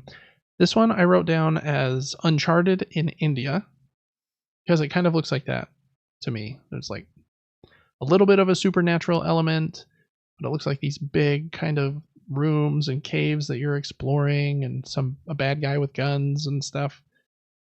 Looks like it could be, pretty fun. It's made by, it's coming out in fall of this year, console and PC. The only thing I didn't love about this game, I didn't think the facial animations looked that great. Some of the faces I thought looked a little janky, but they have a little time. Hopefully they can clean that up, because it looks like it could be pretty fun. Next up was a really weird one to stick in the middle. It said, like, come and check out Monster Hunter Stories, which I'm not even sure what that is. If it's like a mobile version game of Monster Hunter. And we're having a Capcom sale. They just showed some stuff that's on sale from Capcom. Next up was a steampunk kind of fantasy looking Souls-like game called Enotria, the Last Song, coming to console and PC. And it had a cool vibe with all these people wearing masks. I think this guy comes into this big room and defeats this boss and takes his mask from him. It's, again, just a cinematic, so can't get too excited until you see gameplay, but the vibe's kind of cool. Kind of reminds me of Lies of P a little bit. In that, kind of puppet mask robot kind of vibe. So hopefully it can be as good as Lies of P, because that one was excelente. Next up was one called The First Descendant, which I think is a free-to-play action game. It's a looter shooter, so like Borderlands style, where you're getting new loot, co-op. And it looked to me like, this is what I wrote down, Stellar Blade meets Metal Gear / Final Fantasy 15. That's kind of the vibes I got from this one. Some weird. Well put. Yeah, I mean, the graphics look very pretty in like the cinematic cutscenes, at least. I don't think they showed really any gameplay in this trailer, though. Yeah, very Metal Gear as well, with like weird costumes and stuff. I don't know, very Japanese, I guess. That one comes out on July 2nd, so it's almost here already. Some people probably already knew about this one, but I was not one of them. I had never heard of it. Next up, I thought was a really cool thing. The company that made Among Us, I think it's primarily these two people. They might have had a slightly bigger team. They're a little team called Inner Sloth, and they've obviously made so much stinking money, even though their game only cost $5. I can't even imagine how much they've made because that thing sold like crazy. They announced that they are starting a small indie game publisher called Outer Sloth, where they will help fund other indie games that are struggling to find funding. The quote that they gave was, "We're hoping to help other indie teams get, quote, good deals like the ones we were looking for when we needed money." So hopefully that is true. And they announced, I think, 6 or 7 games here as their first games that they're funding. And some of them look kind of fun and silly. You got Mars' First Logistics, Battlesuit Aces, Mossfield Archives, One Button Bosses, Rogue Eclipse, and Project Dosa. And yeah, they just very much look like quirky, unique indie games for sure. A couple of them I thought looked really cool though. So hopefully those Outer Sloth games will be good. And I'm always rooting for the small team, even though now they're incredibly wealthy. I do hope that they continue to share the love, it looks like, a little bit. That Project Dosa one, I think, looks really cool. You have that weird little robot mech that you're kind of riding around in this very colorful little island town, swinging on zip lines. Yeah, looks pretty cool. They also said that they didn't say, actually. They showed a little sneak peek of the Among Us TV show. I don't think it had any like words in it. It was just like some example footage, but it looks kind of funny and silly. And at the end, it listed all of the actors that are doing the voices. Man, some big names. You got Patton Oswalt, Ashley Johnson does Ellie in The Last of Us, Deborah Wilson, Dan Stevens, Elijah Wood, Wayne Knight. Wayne Knight is what's his name? Oh my heck, my mind is betraying me from my favorite TV show of all time. Oh, I remember. He's Newman from Seinfeld. He's also the character in Jurassic Park that tries to steal all the bio-frozen dinosaurs and gets eaten by the black one that spits the dinosaur that spits the black goo. That's Wayne Knight. So they got some big names in there in that TV show. Hopefully it can be fun. I don't know how a TV show about that would be that entertaining, but maybe the whole season they're like looking for the traitor. Not sure. Next up was Sonic X Shadow Generations. I don't know a ton about Sonic games, but this looked like it was kind of a remaster of a couple earlier Sonic games, maybe from the GameCube or Dreamcast or something. It's out on October 25th on console and PC. Next was Dune Awakening, which is a big game based on the Dune license that's coming out from a company called Funcom. And I guess, I didn't know this, but it's an open world MMO. And so I don't know if I will be that into it because of that. But the cinematics here look very pretty. And it sounded like from the trailer that the story they're going for is Paul can see all of these, different dimensions basically, to see different paths of decisions and what would have happened if certain decisions were made. And I guess the only path that he can see where the world doesn't end is one where he wasn't born. Instead, they had a daughter instead. I'm really obsessed with Dune right now. I think those two movies are great. And there's a Dune board game, Dune Imperium, that I've really loved lately.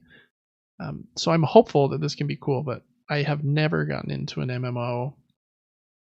And I don't know if I could. Maybe I could. I don't know. I just don't know if it's in me. But I guess you never know if you never try. So we'll see. Next was Battle Aces, which I don't think they showed much other than... Oh, actually they did. They showed this cool kind of cinematic anime-looking trailer, and then they show some gameplay right after it. This is an RTS game, a real-time strategy game. So similar to something like StarCraft, or I'm trying to think of another one, Command and Conquer, I think are other famous ones. They said that what they're trying to do is to make an RTS game for everyone. And the thing that kind of stood out to me, Devin, was they said that they're going to be making different unit decks. So you kind of make your deck of troops and stuff that you want to have in your battalion before you go into the fight. And then you go into the fight and do the real-time strategy stuff. And Devin's all about the deck builders, kind of, with if it's anything like Clash Royale. I put too much time into that game. Yeah, maybe Battle Aces will be your new thing. But who knows? Whenever a company makes a promise like that, it's for everyone. It's a real-time strategy game everyone can play. I'm like, that's a big promise. So we'll see. I didn't write down here a release date, so I don't think they said, actually. Maybe they didn't, I missed it. Next one wasn't a big deal for me, really, but Season 3 for the finals starts on June 13th. It looks like it comes with a new mode, new terminal called Terminal Attack, I believe. Some new weapons, swords, and samurai gear. It's like samurais are kind of the focus of that season. Okay, next up, we already kind of briefly talked about this, but Sam Lake came out and he announced Alan Wake 2's expansion, Night Springs, which are those 3 different what-if episodes with the 3 different characters. They also announced that Alan Wake 2 is finally getting a physical version, which it did not have. It was digital only. So, cool thing there. That DLC pack is available now. It was, I think, available the next day or same day in a shadow drop, which is cool. I think last year or the year before, New World came out on PC and was very big. I don't know much about it because I don't play a lot of PC only games necessarily, unless they're small indie games. New World Eternum is coming to console on October 15th. I'm guessing that'll be a big deal because I think that, like I mentioned, that game was pretty big, at least on like Twitch for the little while that it came out, unless Amazon was just paying all these streamers, play our game. But it seemed like it made a big splash. Do you remember that, Devin? I do, yeah. I never played it, but I remember everyone did, though. Yeah, that's kind of the vibe I got too. So hopefully it's cool. I don't even know if it's a free to play game or if it costs 50, 60, 70 bucks. I'm not even sure. All right, next up was Honkai Star Rail announced a new something, is what I wrote down. I don't even know what it was. I think it's a new character pack. I don't know. So someone write in and let me know if you know what it was. I really think the animation style in this game is very pretty, like super, super cool looking. I just can't get into a gacha game, or I will be broker than I am if I ended up liking it. So it's kind of my hold up there. Next up was a game called Dark and Darker. It's a dungeon crawl game with competitive multiplayer, and it's free to play on Steam and Epic, and it's live right now, actually. I thought this looked pretty unique. You kind of go through this dungeon. It kind of looks like Skyrim. You're holding like a sword and a shield, kind of first person mode, and trying to get like cool loot and stuff. And I think you can play co-op with some people, but then maybe I'm mistaking that. Maybe the other player characters were all trying to steal your stuff. I can't remember for sure, but there is some competitive multiplayer element to it. Cool idea. Next up was a game from Capcom called Kunitsu Gami, Path of the Goddess.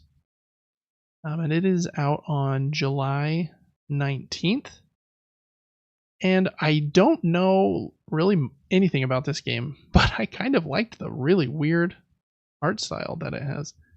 Kind of a Japanese art style, and some of the sections looked like they were 2D, where you could only go left and right like a Metroidvania game, but then it kind of became 3D at some of these spots as like a hack and slash game with weird monsters you're fighting.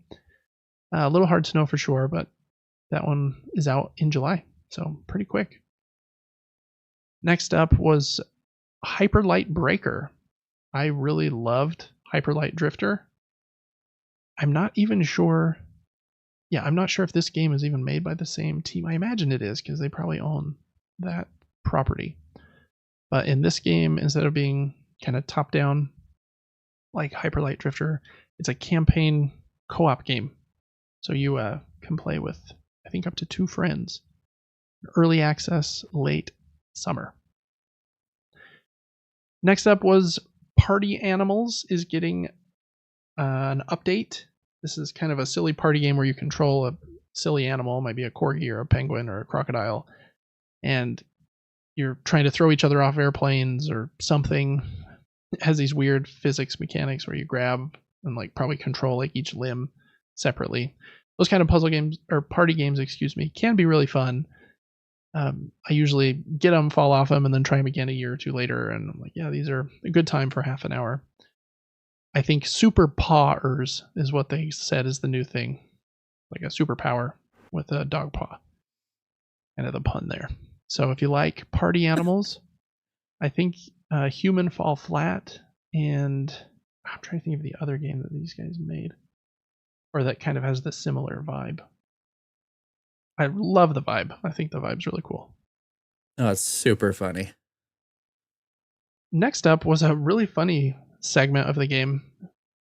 Company logo for M Corp came up, and then Tim Robinson, who I love, I think he's one of the funniest people ever, pops in the screen and starts talking about this company called M Corp and how they're supposedly a really great company and all these rumors about them are not true. And then like all the lights turn off. It's a kind of a funny bit. And I was like, that was a random bit to have. Maybe they're like talking about, I think you should leave season 5 or something for him. But it turns out right after that little skit ended, they showed Skate from EA. And I guess in the game Skate, there is this evil M Corp company that you're kind of skating against, I guess. So there was a brief look at Skate. It looks like it's very much focused on multiplayer. There are a lot of people skating around at the same time. And I know Skate is pretty well loved in like the skateboarding video game scene for being pretty hardcore. Like the way that you move the sticks kind of dictates the flips and stuff you're doing, and I think it's supposed to be a lot more like realistic than Tony Hawk. I think they said they're having a playtest this fall on console for that game. Next up was an update on Pal World, and I think it was just a new island. The update's called Sakurajima. New buildings, new level cap, some subspecies, and a new raid. And what did I write here? I guess a new stronghold called the Oil Rig. Lots of oil rigs going on right now, which they're kind of a creepy thing. So lots of oil rigs and samurais right now in games. Yeah, yep. A new arena, new faction, and a boss. It's out on June 27th. If you like Pal World, I think Pal World looks really cool, except for the environments. I think everything that isn't the character and isn't the pals looks like kind of bland, in my opinion. And that's kind of the problem I have with Pokemon too. I'm like, yeah, the Pokemon are cool, but then I have to run around this really boring world for half an hour. I don't know, maybe that's a personal thing, but yeah, I feel that. All right, next up was Valorant, which is, in kind of a cool move, coming to console. It's having a free limited beta on June 14th, and they just said it's launching this year on console. They didn't say when. Kind of the controversy about that is they're not introducing gyro aiming, which for competitive shooters on console, most people like to have gyro aiming because it kind of helps with the fine minutia that mouse and keyboard, excels at. And the reason why, I think, was the kind of the controversial thing here. Someone asked about it on Twitter and were saying this is like something you should really put in the game. Like, it's a feature that's pretty easy to implement and seems like a blind spot if you're missing it. And one of the senior developers on the game tweeted back, not a blind spot for us for what it's worth, but it's not supported on Xbox controllers natively. If we lean super hard into gyro being the way to play on console, we'd be heavily favoring PS5 over Xbox, which we don't want to do. Gyro tech is cool, especially with ratcheting, flick stick, etc. End quote. I really like gyro aiming, which sounds weird, but when I play Zelda, either Breath of the Wild or Tears of the Kingdom, I always have the gyro aiming on. It just helps with the little, like, I'll get most of the way there with the stick, but then I can just move my hand just a little bit to finish my aiming. And I played the same way when I played Splatoon. And yeah, I just think I can be a lot more accurate with gyro aiming. So I was a little bummed about that. I think Valorant is much too fast-paced and a precision-oriented game for me. But maybe on console it will be a little more forgiving since everybody's struggling with the sticks at the same time. I don't know. I know you've played Valorant before, Devin, and I think enjoyed it at least a bit. Yeah. Do you think you'll play it on PlayStation or anywhere else? I might get around to it. Maybe. Maybe. I like the vibe. I think it's very cool and colorful, but yeah, maybe a little too hardcore for me. Next up was a weird kind of plug here. They had this voice actor that's in a lot of video games in this in the audience, and Jeff called him out and said he's going to be in this movie. He's in Inside Out 2, which is actually really cool. He plays this video game character in the movie. So they had a little clip from Inside Out 2. Hopefully Disney paid Jeff a lot of money for that. I really like Inside Out, so I'm kind of excited to see Inside Out 2. I think that one and the music in Inside Out and that score is like, I think one of the best like little melodies in a Pixar movie. I think it's Pixar, right? That one's not Disney's studio. I think it's Pixar. Yeah, it doesn't matter. Tangent. Next up was a very silly trailer for Squad Busters. It's really funny that they have, I don't know that guy's name, but he's hilarious. And then Chris Hemsworth and Will Arnett are both in the advertisement for this game as well. Chris Hemsworth is like the barbarian character, and Will Arnett, I think, is the one on the right. So they threw a lot of money at advertisement for this game. Obviously, Supercell has all the money in the world from their successful games. From Devin, yeah, playing Clash. Yeah. I don't know. I think the ads look really cool, but I think the game looks super boring. I don't know why. Every time I see this game, I'm like, it looks exactly like Brawl Stars, and I didn't vibe with that one. I didn't even get through the tutorial. I just went right back to Clash Royale. I tried it for a second and was like, I'm going to go play the Clash. So I don't know. Yeah, I don't know. I don't understand why people like playing a game that requires that kind of precision without a joystick. I don't know. Like, Clash makes sense because you're like controlling your deck and then you're placing your cards out with your finger, which is fine. It just kind of simulates a mouse click. You're not having to move anything with a joystick or anything. I feel like they should make games that are best for the platform they put them on. And this game feels like it would be best on a console where I can use a controller. I mean, I guess you can use a controller on your phone or iPad, but I don't feel like most people do. I don't know. They're making all the money in the world. So they're like, David, shut up. We're going to put it where we want and we'll make way more money than you because we're smarter than you. And I guess I can't disagree. All right, 2 more games for Summer Game Fest, and then we're finished with that one, which is the biggest of the shows. Monster Hunter Wilds got another trailer. Game continues to look cool.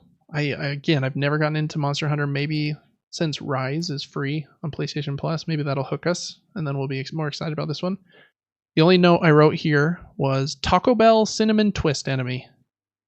And these enemies jumping through the sand just reminded me of those like crunchy cinnamon twist things from Taco Bell. So there you go. That's all I got for Monster Hunter Wilds. But it looks pretty cool. Riding the funky little alligator birds through the desert. Yeah, it looks sweet. Dang.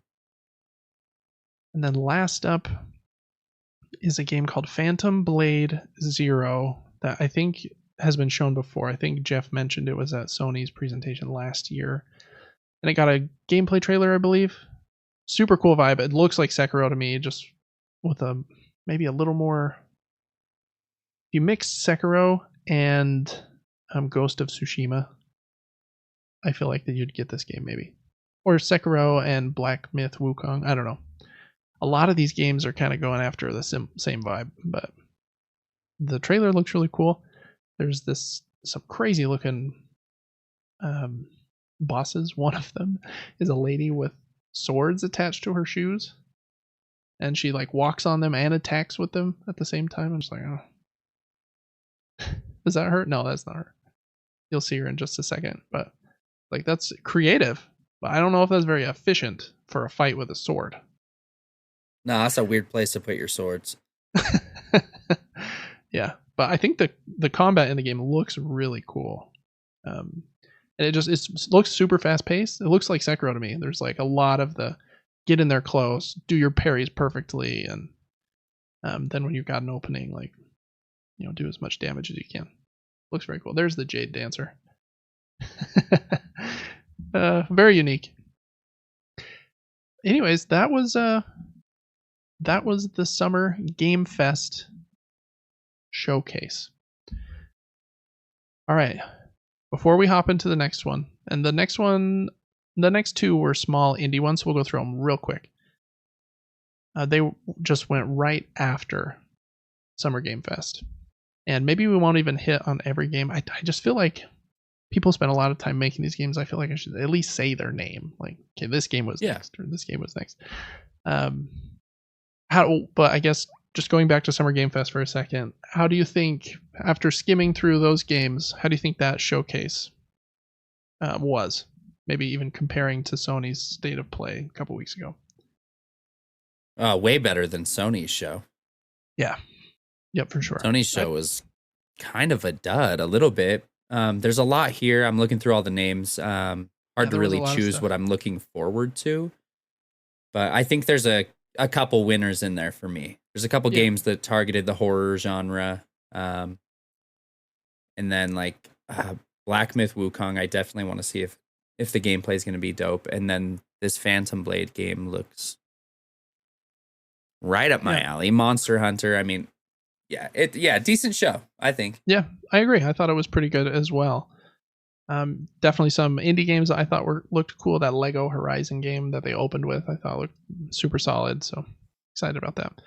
After Summer Game Fest, they go right into Day of the Devs, which is basically indie developers can submit their games, and then other indie developers, I think, nominate which games should be in this showcase. So it's basically an indie showcase, and then right after that is Devolver Digital's presentation. And theirs is so funny every year. They do the weirdest kind of presentations, and we'll get to theirs in a second. So Day of the Devs announced 20 games. Some of these I'll go through really quick. First one was a new game from Capybara Games. I love Capybara. One of their last games was Grindstone. They also did, what's that game called? Super Time Force Ultra, I believe, quite a while ago. Grindstone is a puzzle game where you play it. It's kind of like a match 3 puzzle game. It was on iOS first and then came to console later. But this one, Battle Vision Network, is their new game, and it looks super awesome. Game totally for David that I think is perfect for phones. It looks like Grindstone. You're kind of matching either in a row or a column different colors of creatures, and you create a deck before you go into these fights. These are one-on-one fights against a real opponent. So similar to something like Clash. Make a deck, and then you have to match these colors of creatures to activate your abilities. If you match creatures in a vertical line, then it does an attack towards the other side. If you match creatures in a horizontal line, then it creates like defense. So you kind of get to decide what you're going to focus on each turn. And they showed their old game here, Might and Magic, that was, I think 10 years old or something, and how that kind of inspired it. But I'm very excited about this one. It's not coming out till next year, and it's going to be on mobile, on PC, and on console. That looks like a mobile game for David that I'll really like. Capybara makes great stuff. Next up was another look at Cairn, that rock climbing game. where they went a little more in depth about like what happens when you fall, and it like shows you this graphic of all of the different routes you've taken. So it's kind of like I think they even say like the mountain face that you're climbing, we see as a boss. Like you struggled with this one path and you tried it a few times, and we show you that in red when you fall. And so now you try another path, and like you can see which one you got further on and where you might want to change your strategy. You only have so many of those anchor points that you can put in, and you have to manage your stamina, I believe. So I don't know. It could be really cool, or it could kind of flop, but it seems like they know what they're doing. So that one looks pretty cool. Next up was a very indie-looking game called Pedal Runner, and it definitely has a Pokemon retro vibe. Very pixelated, pixel art graphics. You deliver pets, play a little Guitar Hero-like game and other mini games to deliver these pets around this city. I did like, this is kind of a cinematic in the game. In a second, it'll shift to very much old Pokemon-looking pixel art. Oh, there it is. Yeah. I love the way that looks, but some people get turned off by that. It kind of looks like it has a little like halfway open world vibe, though. You get to drive your cool little pixelated car across these highways to deliver these pets. I hope they show it here in a second for you, because I thought that looked really cool to drive those. Kind of like Pokemon, but in Pokemon you didn't have a car and different. It's just fun to see what like a game made in those stylings can be like with like modern technology. They're not limited by I can only have this many colors or that. Yeah, so he's like riding on the highway and like scooting around to different places. Next up was a game called Karma: The Dark World. It's a creepy first-person horror game coming to console and PC. There were a few horror games in these next presentations, so I don't remember exactly which one this one was. But next up is one I'm very excited about. It's called UFO 50, and it is a collection of 50 games. And I can't tell if it was made by this person I'm going to say, or if he's just kind of the organizer and they worked together with 50 other people to make these games. But it's a collection of 50 games. You buy this set called UFO 50, and then all 50 games are available, and they kind of tell like one connected story as you play through them. And they said our goal was, some of the games are long, some of them are arcade style, but every game is a full game that like has time and credits. And that guy on the left there, his name's Derek Yu, I believe. He made Spelunky and Spelunky 2. And I think generally made most of like Spelunky by himself. Like super smart guy, like knows a lot about games. And he's one of the two visionaries behind this project. So I'm very excited about this project. I don't know much more about it other than it's coming to Steam on September 9th. And oh yeah, they just showed on the screen there Ubisoft. And the idea is that there's this fake company called Ubisoft that makes this fake console called like the Ubisoft 200 or something. And then all of these games were supposedly released for that platform over like a decade. And so they slowly get like better and better and better in graphics and like what they can do, because it's kind of simulating that. So very cool idea. Next up was a small game called Cozy Grove. This is a game being funded by Netflix. The company that's making it is called Spry Fox, and they make some really cool puzzle games. So I think Cozy Grove is more of a like Animal Crossing kind of sim where you talk to people in the town and build your little camp and stuff. Next up was Koira, where you play as this little shadow person and their dog across this, and you're trying to like make your way through this forest. And they said every creature in the game is voiced by a different musical instrument, so they make like different noises. So it looked it's very cute, and the audio to it I thought sounded really cool as well. Next up was a game called Arranger. I think it had more to the title that I maybe missed, but this one looks really cool. The person that did the Arranger, a role puzzling adventure, I think it comes out where did I put that? On July 25th.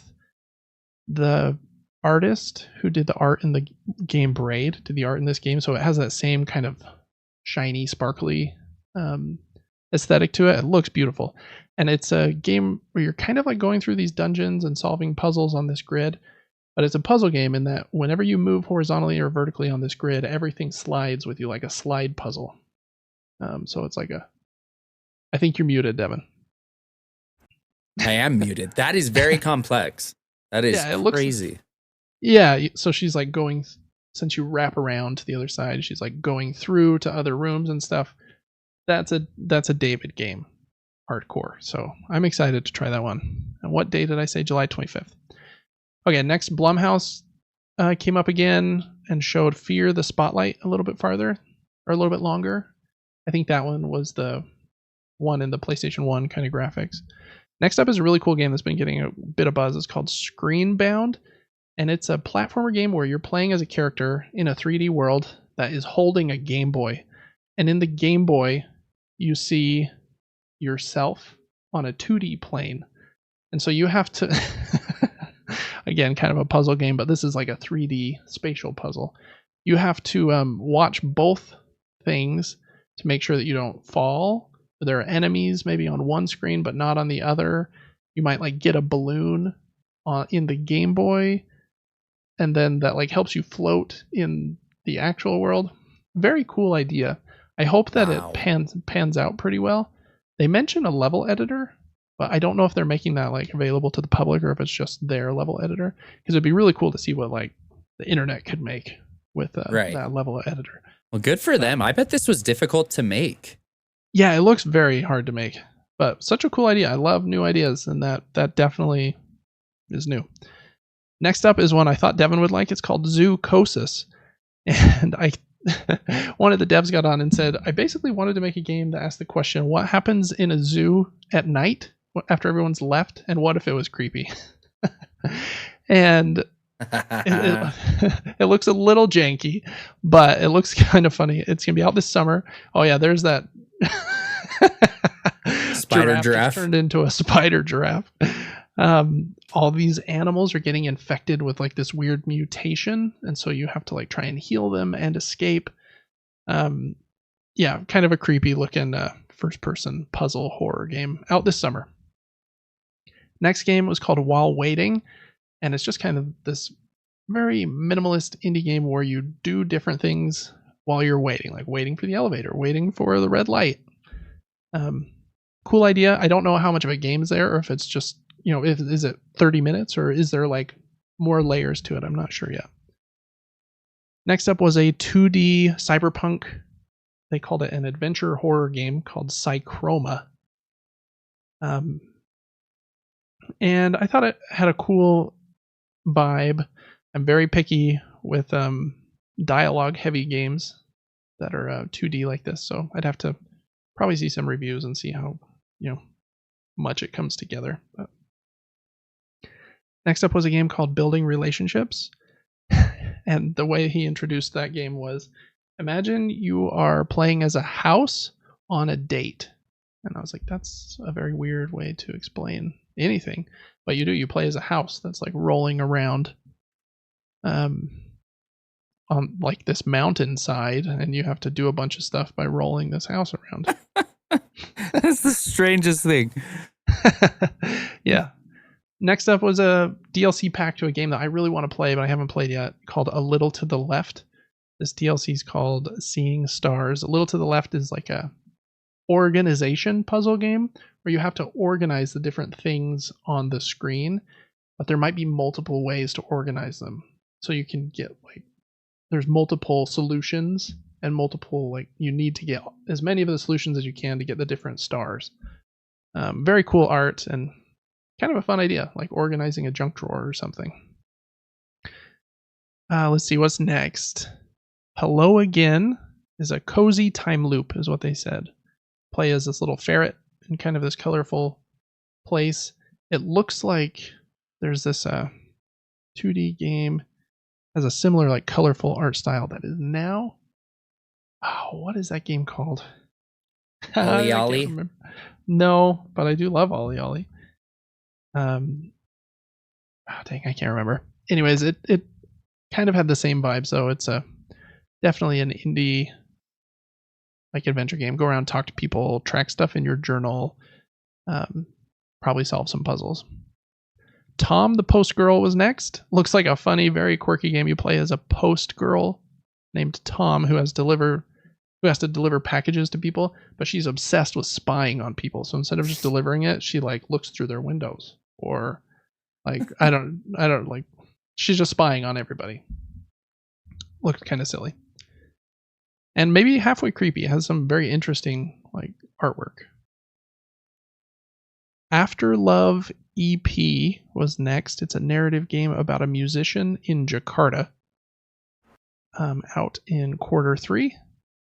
Then Phoenix Springs is a reporter looking for her brother, which they called a modern point-and-click game. You don't have any items in your inventory, which is kind of one of the hallmarks of that genre. Is I have an item which I need to combine with another item and then set in this lock. It's kind of like the puzzles in Resident Evil sometimes. Like you have to like find like parts of a statue, combine them, and then put them on the statue. That's very point-and-click adventure-like. But in this one, they said there's no items in your inventory. You instead go into this mind palace kind of idea, and then have to use the knowledge that you've discovered from the game to kind of connect ideas in this mind palace. Interesting idea. And then the last one they showed was Tides of Tomorrow, which I can't even remember what it was. So hopefully this will jog my memory. Is this it? I think that one is it, yeah. And what was it? Oh, okay, yeah, I do remember this one. So you play as like this thief in this like shared world where other people are playing too, and items that they left behind like will be there. So it says here, your friends shape your story, you'll shape theirs. And I think in the trailer, like somebody drops a knife under a desk that then you use to escape this certain room. So it's all about like the shared experience there. That was the end of that one. Very quirky showcase for sure, especially compared with the big stuff that Jeff shows at his. I like Day of the Devs though. It's a cool initiative. And I think Screenbound, that one with the Game Boy holding, and some of the other ones look really good. Battle Vision Network from Capybara. Love it. All right. The other small one that started right after this is Devolver's. Like I said, they always do something really odd with theirs. And theirs is all told like through this probably 20 to 30 minute kind of documentary film about this guy who is obsessed with their games. And it like goes through a bit of his life and him getting ready, and he talks to the camera. And then they announce a few games in between these weird vignettes. Then like the police come to his house and he almost gets arrested, and he's trying to throw this birthday party. Devolver really loves to like lean into like their weird side, and they make some. I kind of love that. Yeah, I love it too. If you get a chance, you should watch it. It's ridiculous, but it's like he's about to just shove his head into this cake as he's going halfway insane. So it's just like a very odd thing. Kind of remind me of like A24 or something that just kind of leans into what they are. But anyways, they announced 6 things. First one was Cult of the Lamb here that you're seeing is getting local co-op. Cult of the Lamb is awesome. It's a roguelike game where you play as this little sheep, and you have to get all these followers, build up a base, and then you're trying to defeat these bosses in the hack and slash kind of roguelite combat. And you build all this stuff. Your followers can like you, and sometimes you have to sacrifice some of them and stuff. It's a little sacrilegious in that way if you're a Christian, but don't take it too seriously. It's not trying to break your faith or anything. It's just trying to be silly.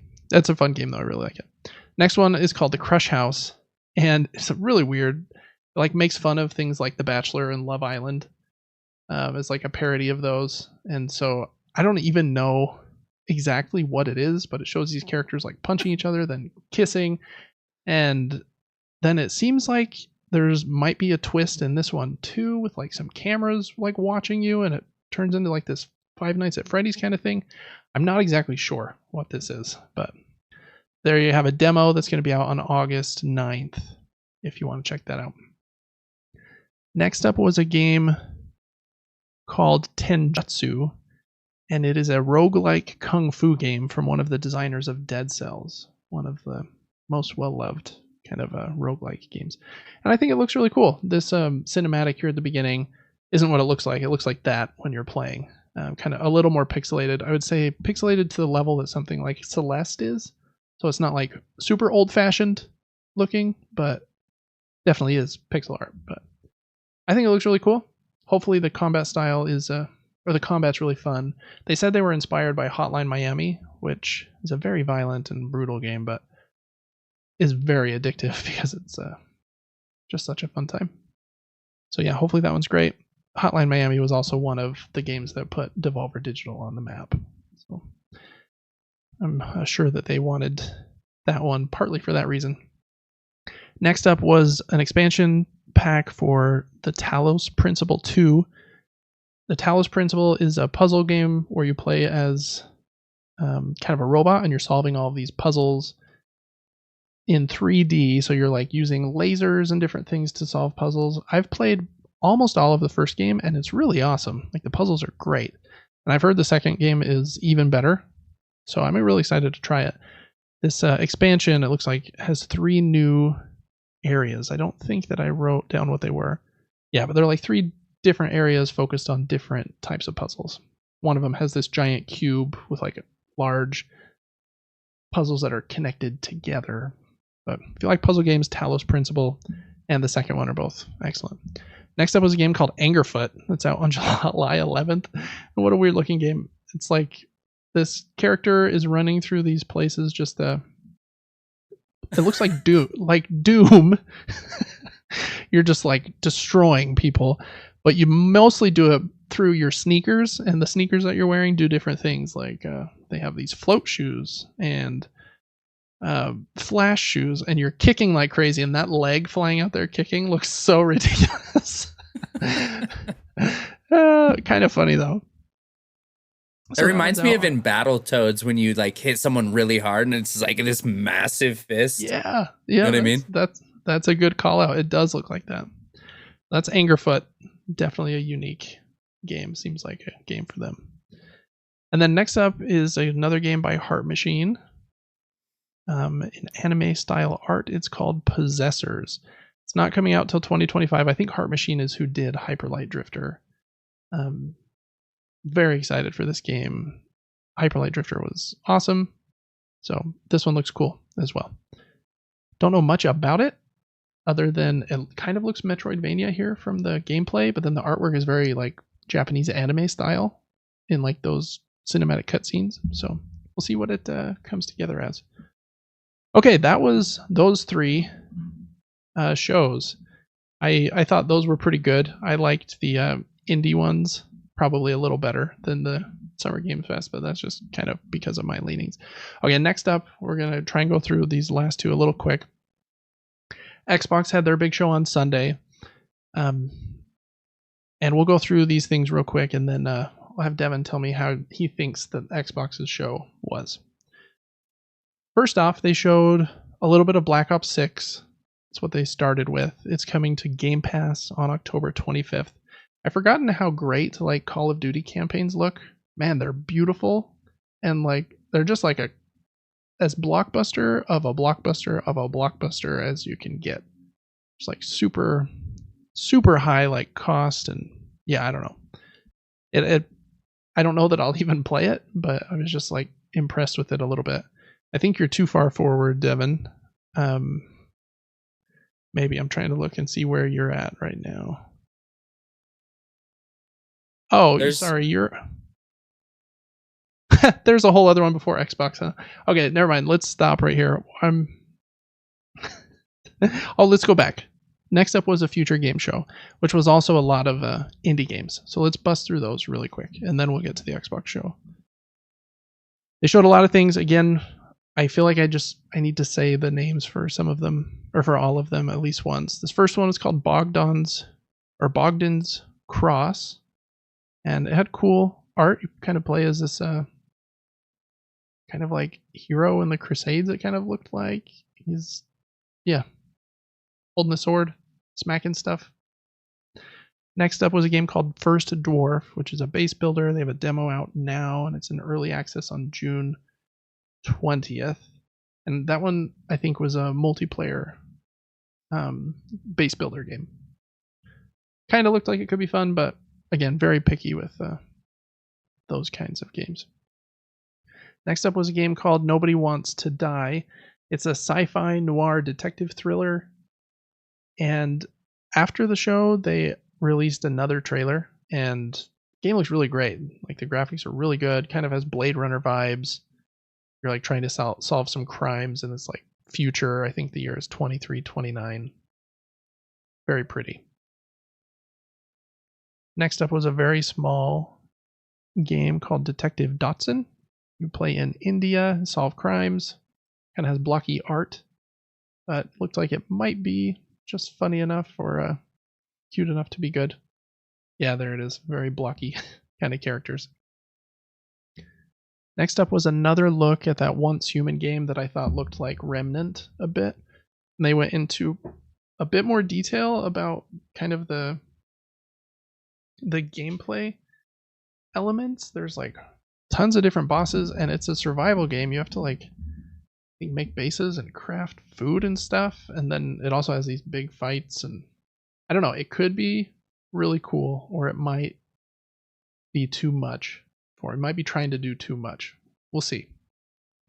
I don't want to stay too long on any one game since we've already been going for a while.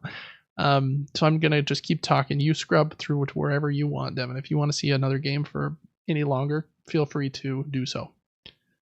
Next up was a very silly looking game where you play as two characters that have to kind of synchronize your movements, and like you'll be in two different rooms and have to talk to each other to figure out these puzzles. It's called In Sync, IN space SINK. Then there was a new DLC announced for Dredge.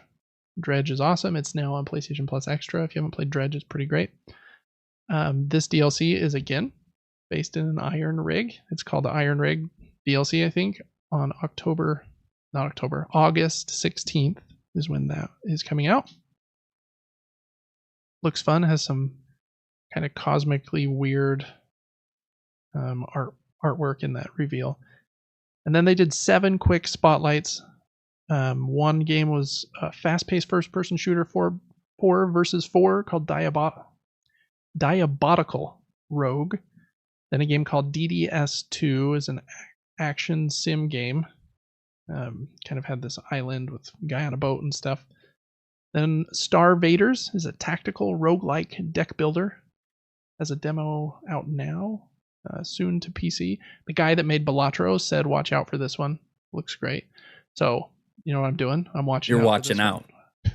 Yeah. Next was Clockwork Ambrosia, a pixel art Metroidvania game with guns. See, pause real quick. I like the look of this pixel art. It's a little clearer. Things are easier to understand. It's not, the blocks aren't so big. You know what I mean? It's more like 16-bit, like Super Nintendo versus like 8-bit original Nintendo. Yeah, it's just, I would enjoy this a little more. Yep, I generally agree. Super Nintendo, I think, is the perfect like pixel art. Love it. Next up, and that one looks like it could be really cool. Mega Man vibes.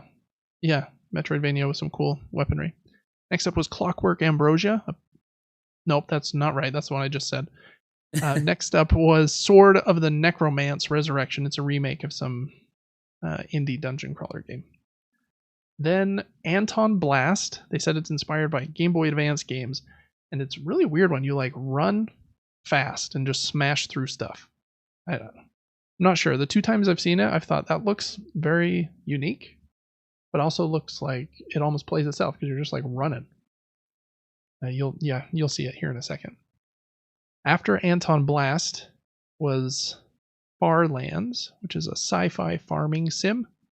It looked like, I wrote here in my notes, Stardew Valley in space. It's coming to early access on July 24th.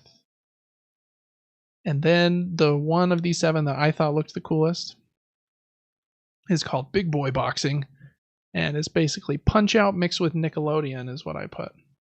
Maybe that's not a perfect scenario, but that's kind of the vibe I got. Is that not King Hippo? It looks like King Hippo, yeah. I love Punch-Out. That kind of like pattern-based fighting game is so fun. The Punch-Out game that was on the Wii, by the way, that game ruled. Oh, right, yeah. Next up was a trailer for a game called Parcel Core, and it comes out September 3rd. I wrote down here Tony Hawk / Crazy Taxi on bikes doing tricks.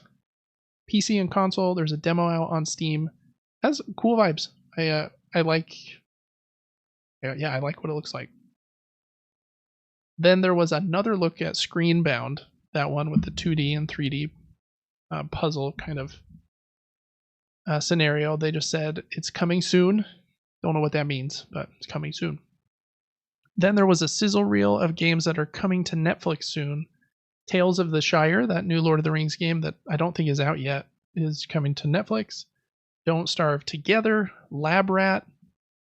They have a few games based on some of their series. So Perfect Match, Emily in Paris, Selling Sunset, Too Hot to Handle. A game called Rotwood, Harmonium the Musical, Cozy Grove, Camp Spirit, and The Dragon Prince. All of those are coming to Netflix. Netflix's gaming initiative is pretty cool, because if you have a Netflix subscription, you can play all of their games, and they're ad-free, and there are no in-app microtransactions. So it's just part of your subscription. I think that's cool. It's like a value add. Makes me want to resubscribe to Netflix, but money, right? Yes, money. Next up is a game called Happy Bastards. Keeping it PG. I guess that's as PG as I can PG. It's a medieval puzzle RPG. Very odd kind of style there, but you play kind of on these grids in these puzzle fights, it looks like. Then you're also out on this overworld map sometimes. Could be cool. The Relic First Guardian was next. It's a Souls-like game that looked pretty cool. I thought it looked a little too zoomed in on the character. I was like, wanted it to zoom out just a tiny bit. And there was no like HUD, so I couldn't really tell what was going on, but the fighting looked kind of cool. There's so many of these games, I don't know, all of them can't win, right? Some of them are going to be great, and a lot of them are going to get forgotten, even if they're pretty good. Next was a 3D puzzle platformer. I think it's called... In the game you escape from hell with a stapler, and it's called Hell of an Office. Here we go. We're just keeping it PG with all the cuss words. And then the next one is called The Operator. And you investigate crimes from like an FBI computer. I think in the game they called it the FDI. So they probably can't use FBI or something. But if it's like a murder mystery or something where you have to solve some crimes in there with that seems pretty fun to me. Then Deliver Us Home is coming to Kickstarter on June 11th. My guess is that is probably the third game in like the Deliver Us the Moon and Deliver Us Mars, I think, are the two other ones. So this, I think, is the third in that series. Next up is a game I thought looked really cool. It's called The Precinct, and you play as a police officer, and you're basically like going around cleaning the city up. You like do some cover-based shooting from like a top-down perspective. You have to go arrest people. You drive around in a car, kind of not quite Grand Theft Auto 3 style because it's a little bit on an angle, but it's not like third person. It is a isometric camera angle above your character, but you like arrest people and fly a helicopter, do all kinds of shenanigans to keep the town safe. August 15th on PC and console. Then there was another sizzle reel with a bunch of games that have new demos today. The first one was called Motor Doom. It's a BMX roguelike. They called it Vampire Survivors mixed with Tony Hawk. And I like Vampire Survivors and Tony Hawk, so I was like, okay, sounds cool. Next was Angeline Era. I don't remember what that one was, but there's the Motor Doom one, Devin. Like, you're doing tricks and then like a million monsters come out of nowhere. It's very silly. There's Angeline Era, looked I'm not even sure what that was. Hack and slash. 10 Dead Doves is a psychological horror game, kind of retro graphics. Servonauts looked like Overcooked, but you're running a space gas station. I'm into that. Dystopica is a cozy cyberpunk city builder. Gun Touchables is a co-op roguelike. Oh, here we go again. Wild Bastards is a roguelike shooter with a Western theme. And Metal Suits Counterattack is a run and gun space shooter. 2D run and gun, I should say. Next up is another look at a game that's had a couple trailers the last few weeks called Duck Detective. You have to solve crimes as like a private investigator. Duck has a dedicated quack button, they said. I think it looks really fun, to be honest. Is he made out of paper? I think so. It looks very silly. They said it's inspired by Return of the Obra Dinn, which is an awesome, very difficult puzzle deduction game. That game rules if you haven't played that one, Return of the Obra Dinn. But yeah, Duck Detective looks pretty cool. Then a game called Sacrifier is a Metroidvania puzzle game, ? Is what I wrote. Kind of looks like Octopath Traveler, at least in the art style. It's like pixel art on the characters, but more high definition for sure. Running around this big kind of fantasy world. Looks like it might be cool, but it did look like it was more puzzle focused than combat focused, maybe. We'll see. Another look at that Space Marine 2 game, Warhammer 1. Very violent. I wrote Helldivers 2 vibes again. That looks cool. September 9th, 2024 for that one. So coming up quick. Goat Simulator 3 is getting DLC content. It's called the Multiverse of Nonsense. It starts with a battle bus and a bunch of portals opening above the Fortnite map, just dropping goats out of them, and then the goats just land on the ground. Goat Simulator is so ridiculous. And then it shows Thanos glove with all of like the power stones coming into it. So they're just like making fun of Marvel and Fortnite in Goat Simulator, and it looks kind of silly. Yeah, here he goes. He's gonna just plop. And the goat's tongue is always hanging out. I don't know what the heck is going on in these games, but they look very odd. Next up is a game I'm really excited for. It's called Shim or Skim. I'm not exactly. SCHIM. You have to jump from shadow to shadow. You're like, I think, a frog's shadow, and you've lost your frog that you're supposed to be the shadow for. So you're trying to find him by hopping from shadow to shadow, and along the way, you'll also find other, what they call skims, yeah, I'm not sure, who have lost their item, and you help them find their items on your path to find your frog. This game has crazy creative mechanics. I like that. Yeah, and the graphics are like really cool, like very unique. Again, cool new idea. That one's out on July 18th. Next was World's Worst Handyman. He said it's a stealth kind of horror comedy game. You have to sneak around and try and, I don't even know. You're trying to raise money for this animal shelter by being a handyman, but you're not good at it, and you have to try and sneak around from people and fix stuff when they're not watching for some reason. Next is a game called Judero, which is a stop motion game. They made it with like clay and stop motion. It has a very unique look because of that. Like kind of very creepy. But it's a game, and like the clay like spells battle and chat and stuff. It looks really weird. Next is a game called Hermit and Pig. It's an adventure RPG about an old man and his pet pig. Next one is a game called Eric's Home: The Stolen Dream.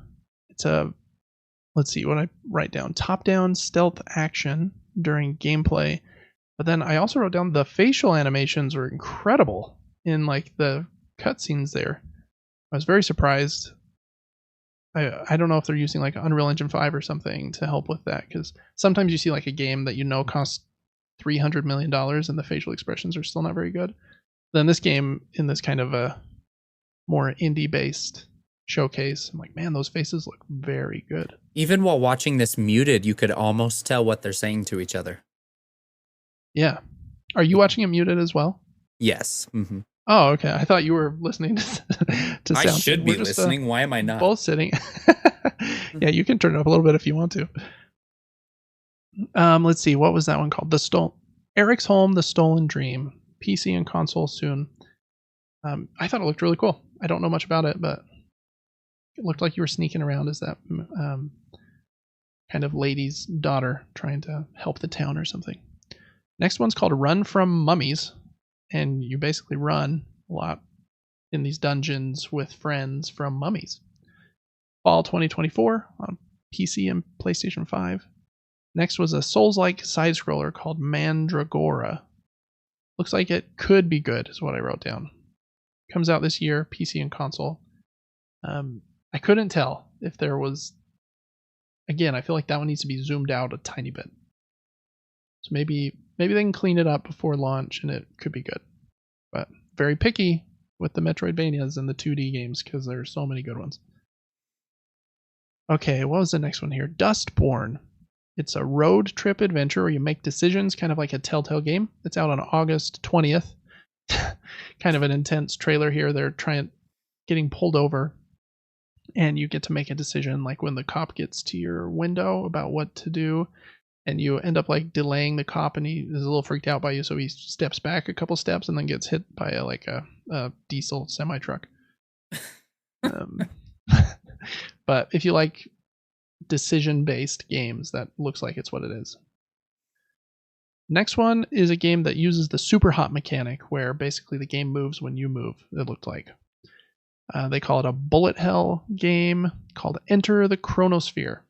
So yeah, when you move, everything moves. So I think it said like think slow, move fast, or something like that.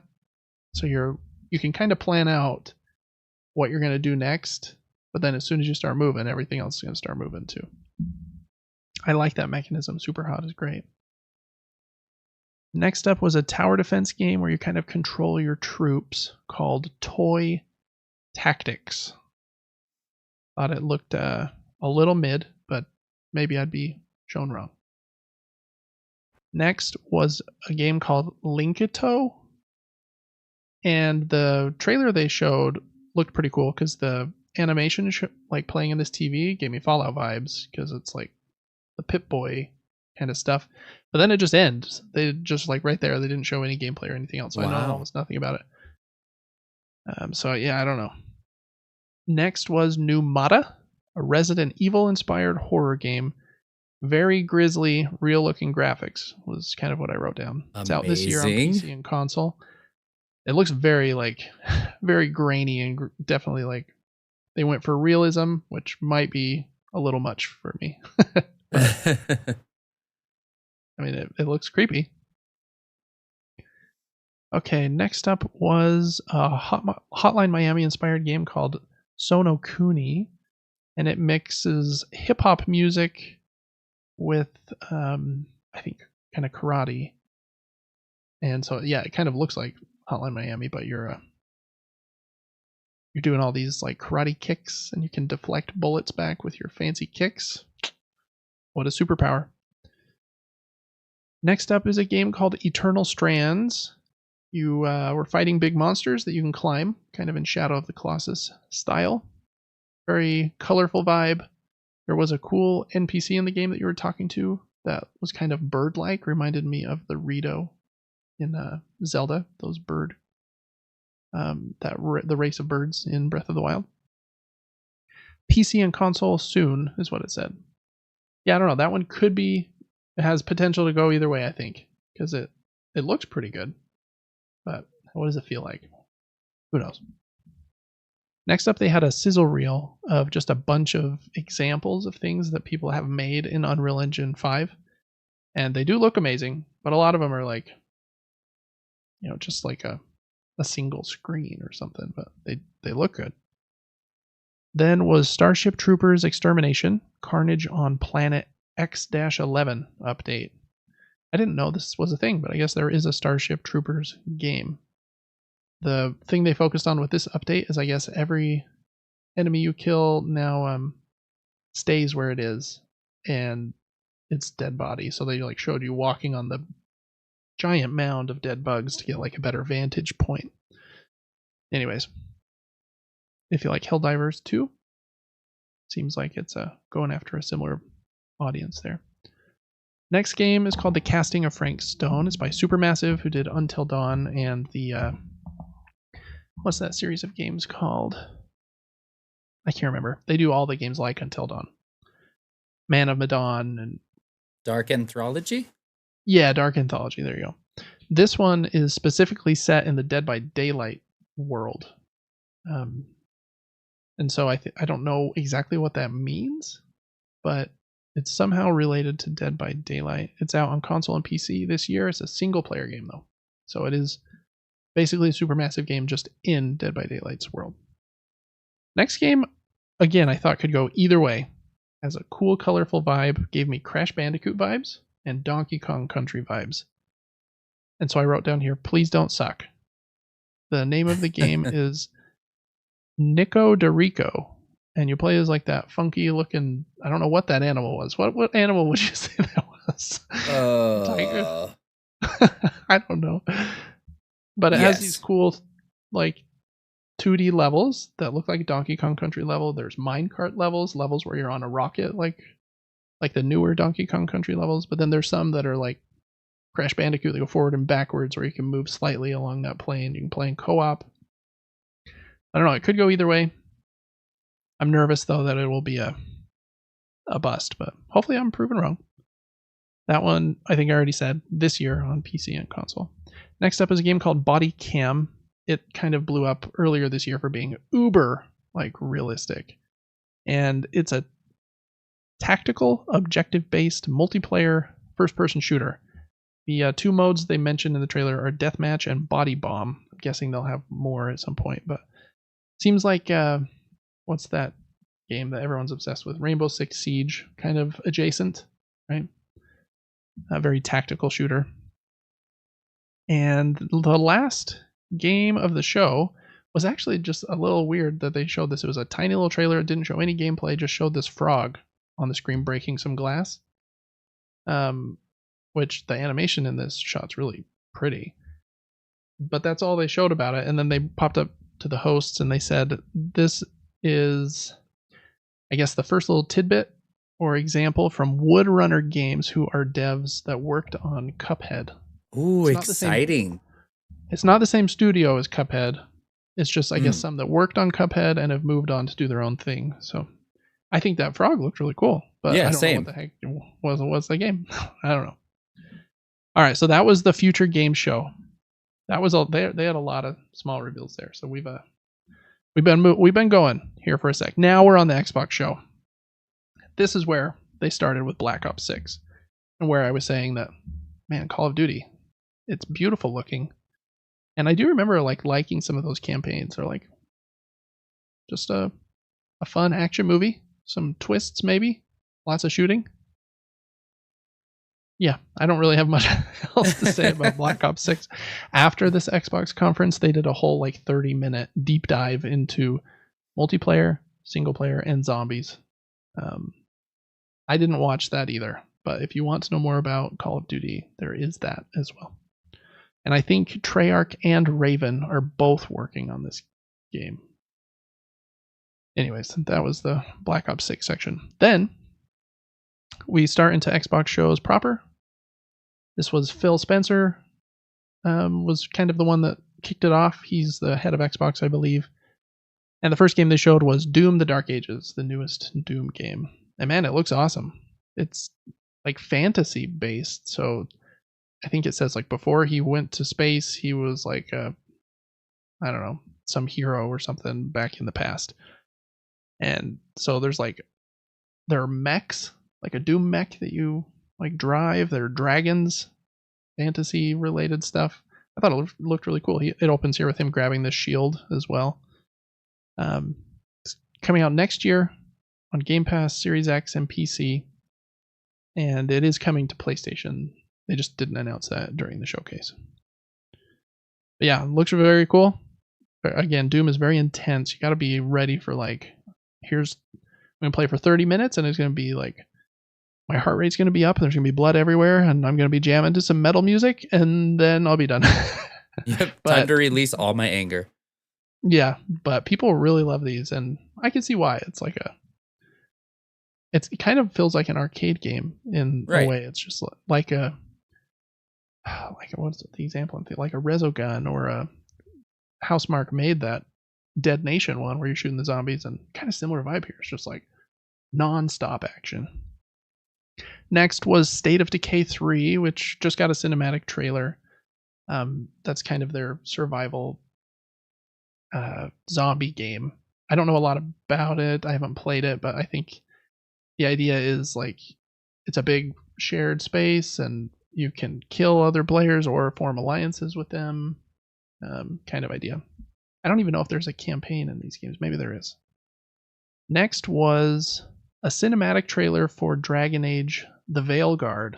The Veilguard is the new game, or the new name for it. It had a name earlier, but they have changed it. It's coming out this fall to Xbox, PC, and PlayStation. The next day at the Ubisoft event, they showed gameplay of that, so we'll look at that in a minute. But the graphics and everything of this game look amazing. Well, I'll tell you what. We'll talk about Dragon Age more in a little bit. Next up is DLC for Starfield. It's called Shattered Space. Comes out this year. Their new content was available immediately tonight after the show. And I think the DLC pack mentioned like a new locations, gears, bounties, and it's coming to Xbox and PC later this year. Next was a new expansion for Fallout 76.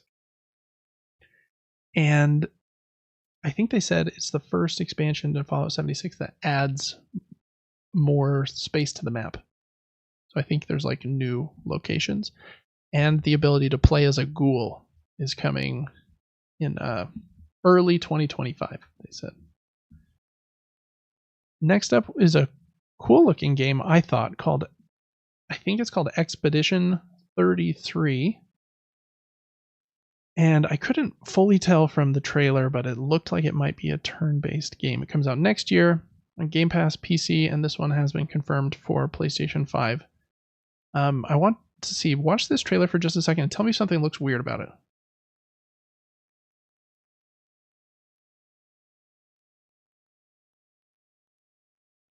I feel like a jump scare is coming. No jump scare. Just if something like catches your attention.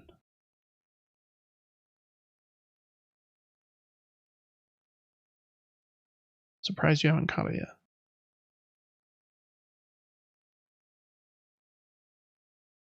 yet. The fake arm? Nope. Mm-mm. I think the game looks really cool. It might be awesome. Yeah.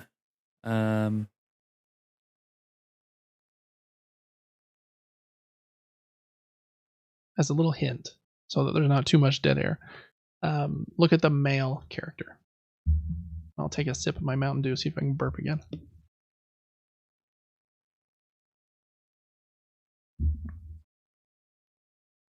Come on, show me the male character. Am I supposed to recognize that guy? I thought you might.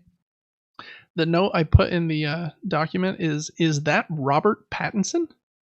Oh, really? It looks like it to me, and I was listening to it, and I was like, I think that's him, but they didn't put his name anywhere. So I'm not sure. It's got to show the face one more time. So Edward might be in this, huh? Yeah, rewind a little bit and tell me if you don't think that's Robert Pattinson. Oh, shoot. I can see it. 100%. Yeah, I swear it looks like him. And even maybe more at the beginning of the trailer, but I don't know. I'm sure if I Googled that a little bit, I could find the answer, but I think Robert Pattinson is in that game. Next up was a trailer from one of Xbox's own teams, from Compulsion. I didn't say that right. Compulsion Games. And it's a game called South of Midnight. I don't know a lot about what this game is. It looks like kind of an action adventure game where you're in this like deep south with these crazy cool like mutated creatures. You're riding this giant koi fish, and the animation has that Into the Spider-Verse movement style where it's like a little glitchy. But yeah, it looks pretty cool. It's coming out next year. Game Pass, console, PC. And I thought this one looked fun, at least for being like a cool theme. It looks like, I don't know, God of War combat kind of. You know, a lot of games kind of employ that hack and slash kind of combat. But I don't know. It could be really cool. The trailer ends with this giant like alligator thing trying to eat you. Hopefully it's good. Next up was I think just a cinematic trailer for a new expansion for World of Warcraft called The War Within, out on August 26th, only on PC. Yes, since Xbox is really aligned with PC, they wanted to have a PC only reveal here, I guess. But yeah, I don't know. World of War. I'm really picky with fantasy. I think I'm starting to realize where World of Warcraft seems like it's a little too hardcore fantasy for me. I don't know the right word for it. I know what you mean. I think I think it's called high fantasy, like Lord of the Rings. Like I love Lord of the Rings. I think that's high fantasy. And then this seems like it's a layer below that where they're like, we're going to lean really into, here's the, I don't even know, what's that creature, the green one. Anyways, so I don't know. World of Warcraft has never really captured me, but if you like that, new expansion, August 26th. Next was another look at Metal Gear Solid Delta Snake Eater. I think it's just a remake of that game, which I know a lot of people love. So I'm excited to maybe try Metal Gear for the first time this year. I think they've had a couple remaster collections come out with Metal Gear Solid 1 and 2, and then it'd be fun to play this one, which I believe is 3, as like the remake version of 3. And then I have 4 downstairs in the basement on my PlayStation 4. Or excuse me, PlayStation 3. And we have 5. I don't know. Lots of stuff there. Next was an update for Sea of Thieves. Season 13 is on July 25th. I don't remember what they said. Oh, I think you can choose to be like a villain in this one and use like sail around in the. It's not the Black Pearl, but it's like the bad guy's ship. Next up is a Souls-like game called Flintlock: The Siege of Dawn, which is out on July 18th. Also coming to PlayStation. And it's a Souls-like from the makers of Ashen. And we played Ashen for a little bit. I thought it had potential. We kind of fell off it for some reason. I played it? I believe we did. Let me double check. I probably did. My memory's bad. Yeah, we totally did. I can't remember what other game this developer made. A44, Ashen. Maybe that's the only one that they've made. I don't know. Anyways, did I say if it was co-op? I didn't write that in here, but if it is co-op like Ashen was, that could be a fun time. Okay, next one is called Age of Mythology Retold. It's September 4th, Game Pass and PC. I didn't know what this one was. Retold being in the title made it think it was a remake of some sort. Next one was a big one. This game has been in development for a long time. I think the initiative is Microsoft Studio that is in charge of it, and they initially called themselves a quadruple A studio, whatever that means. Most teams that are big are called AAA. So I don't even know. But they've struggled to get this game out, but it looks really cool. It's a kind of a reboot of an older series that Xbox owns called Perfect Dark. I think Perfect Dark was originally made by Rare back on the Nintendo 64, I believe. And yeah, the trailer's super cool. You can it's a little hard to tell exactly what kind of game it will be, but you're like sneaking around, hacking stuff. Trying to do like corporate espionage maybe, or like government espionage. I'm not exactly sure, but the trailer is very beautiful. Looks like it could be good. And that's a big reveal for the Xbox team. So happy that one came out. They didn't, I don't even think, say a date at all.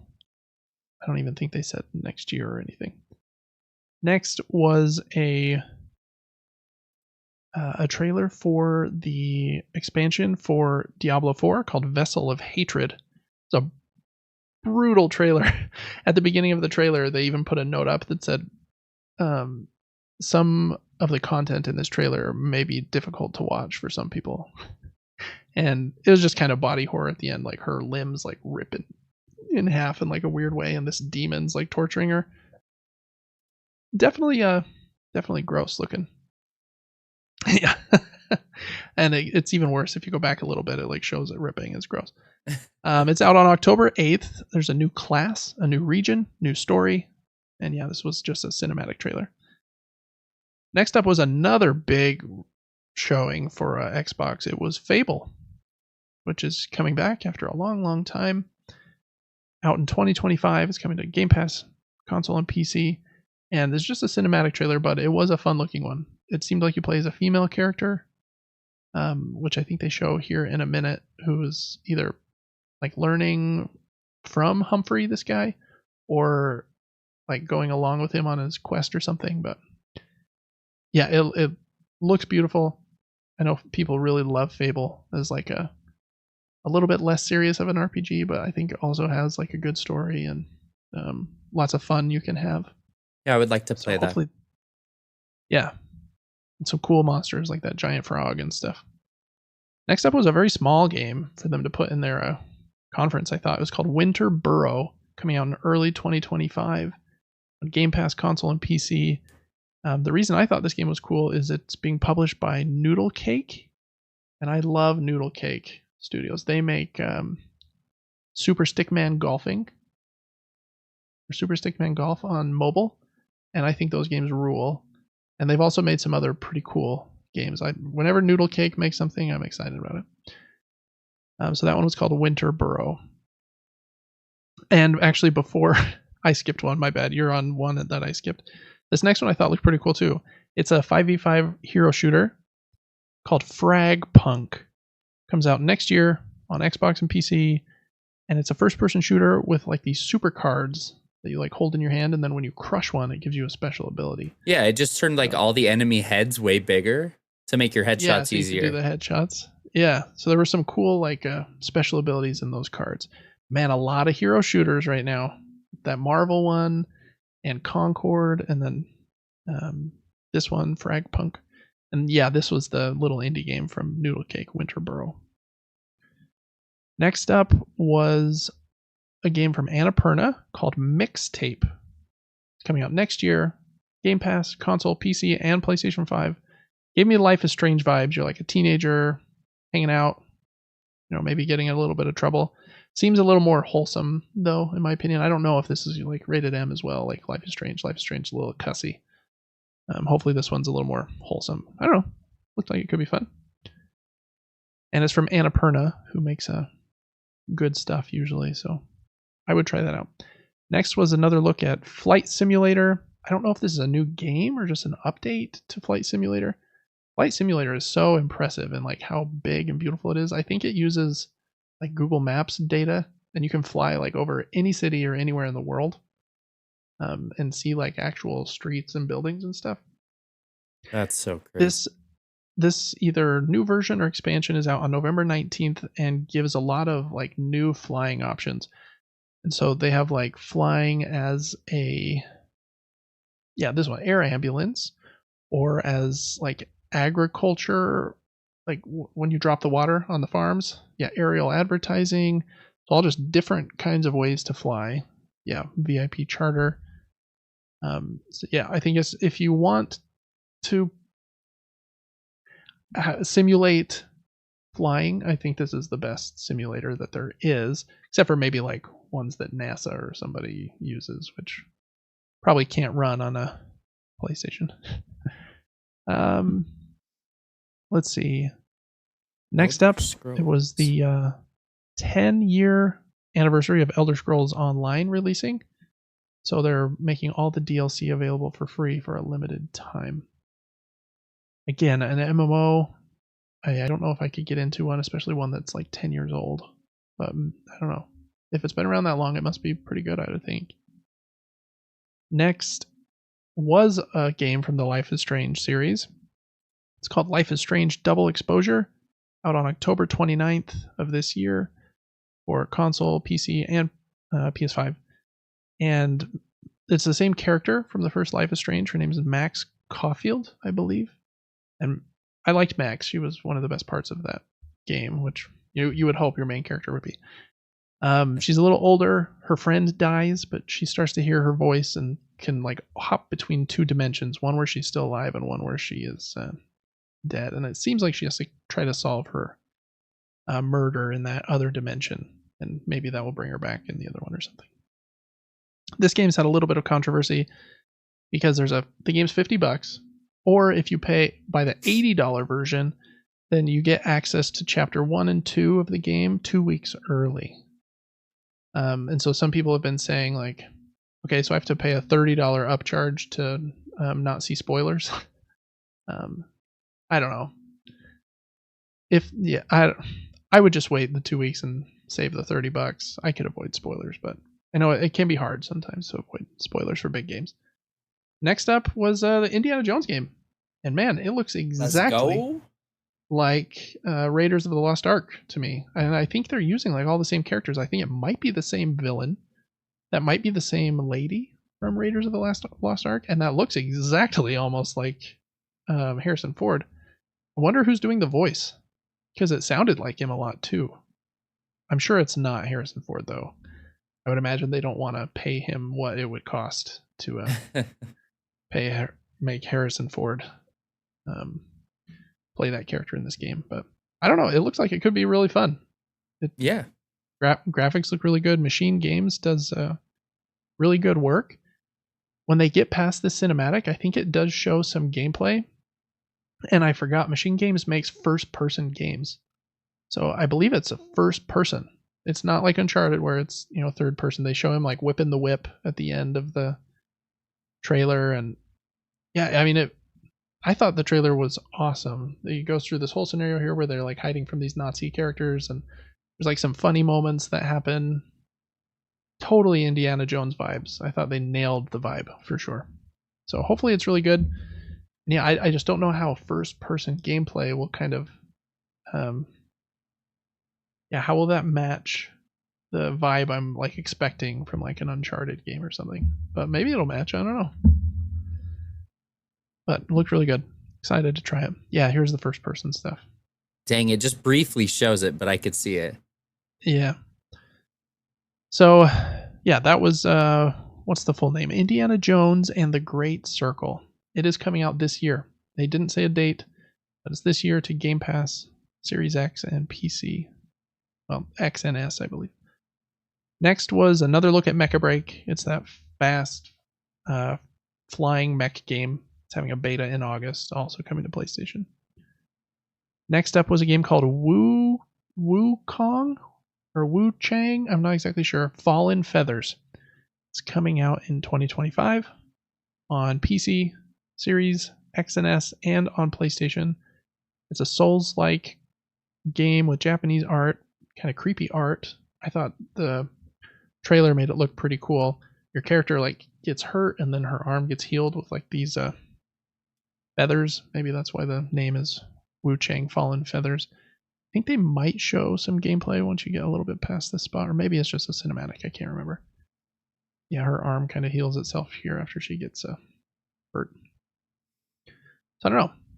Maybe it'd be cool. That is so much body horror in these trailers lately. That weird thing coming out of that monster's face. I don't like that.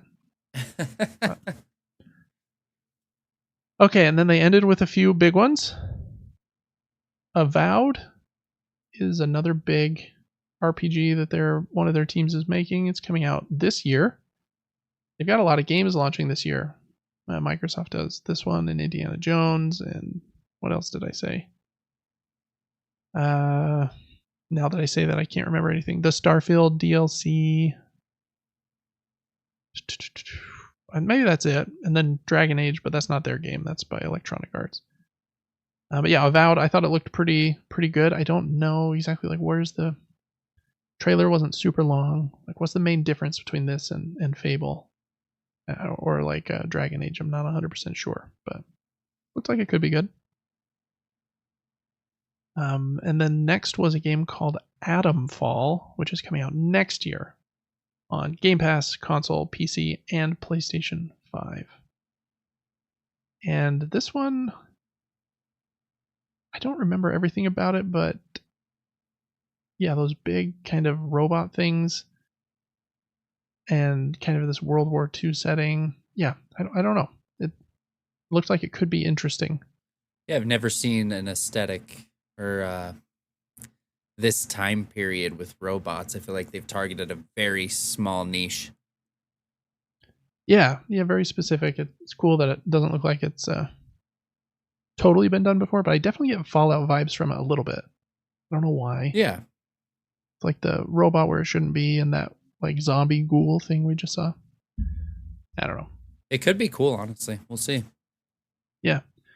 Next up, they showed just a tiny bit about Assassin's Creed Shadows. It's out on November 15th. We'll again talk about that in just a second on the Ubisoft thing, which is a short one. And then they showed a little bit of Stalker 2 Heart of Chernobyl, which is out on September 5th. It's a first-person shooter set in Russia, I believe. Looked very pretty. Weird, demented monsters. Big tornado thing. I think Stalker and Stalker 2 are very well-loved games, so I imagine this is a pretty solid one. I've never played one. I think they're probably like PC first kind of games. That's probably why. But it looks pretty fun. All right, and then it was at this point that they showed their new consoles. So there's a new all-digital Series X. It's a 1 terabyte version. And then there is a new Series S. Excuse me, also a 1 terabyte version. Those were both white. And then there's a new black, Galaxy Black 2 terabyte Series X. That one is $600, which was a little surprising, to be honest. So yeah, I don't know. I thought that was kind of odd to announce kind of the same consoles but more expensive ones. I would imagine Microsoft can get quite a deal on storage. Just having the fancy Galaxy Black colors and an extra terabyte of storage, I was a little surprised it was $600.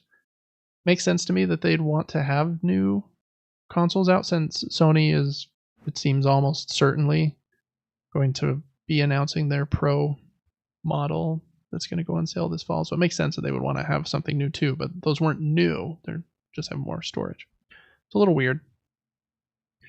And then the show ended with their one last thing, which was a trailer for a new Gears of War game. And this one is called Gears of War E-Day. I think you're too far ahead, Devin. That's the Call of Duty 30-minute Call of Duty section. So it should be right after Sarah Bond talks here. There you go. Yeah, that's the Gears of War trailer. And I guess it's all about, I don't know exactly what E-Day stands for. It's probably the day that those that the aliens first showed up on the planet. So it's kind of going back as a prequel to the first Gears of War. And I forget those two characters' names, but Marcus and Alex, Marcus and I can't remember. I think those are the two like well-loved characters from that series. So some big games that they showed during their conference. I thought their conference was very good. It was like an hour and 15 minutes of just boom, boom, boom, boom, boom, good stuff. I'd probably give it like an 8 out of 10. I thought it was very solid. And a lot of stuff that was coming out this year. So I think they're going to have a good year. They needed that. So that was good. That seemed better than the PlayStation one to me. Oh, yeah. Oh, yeah. Way better. I think it was way better. Can you still see me and the show? I can, yeah. Okay, Streamlabs crashed on my screen, but it says it's still going in the background. So, oh, fun. Hopefully it is. yeah. We'll see. Last up was one I didn't watch. It's Ubisoft Forward, and really quick, just the highlights from that one. Skull and Bones is getting a new update that has dragons. X Defiant, they showed the season 1 content. There's a new Monopoly game, a game called Anno 117 Pax Ramona. Avatar Frontiers of Pandora is getting a new DLC pack called expansion called the Skybreaker, out next month in July. The Crew Motorfest is adding a new island for free. Prince of Persia: The Lost Crown, very good Metroidvania game, is got a free update that day and is getting story DLC, I think called the Dark Mask or Black Mask, in September. The full-blown Prince of Persia: Sands of Time remake has been kind of restarted and is now targeting 2026. That game was, I think, supposed to be out in January of 2023. So that's been quite a kerfluffle they've had there. And then they showed gameplay for their 2 big games that are coming out this year. Star Wars Outlaws and Assassin's Creed Shadows. I think there are 13 minutes of Assassin's Creed. It's a very beautiful looking game. The one thing I thought was funny, rewind just a little bit, Devin, to when he hops off his horse. And see, tell me if you think anything looked weird about this moment when he hops off his horse.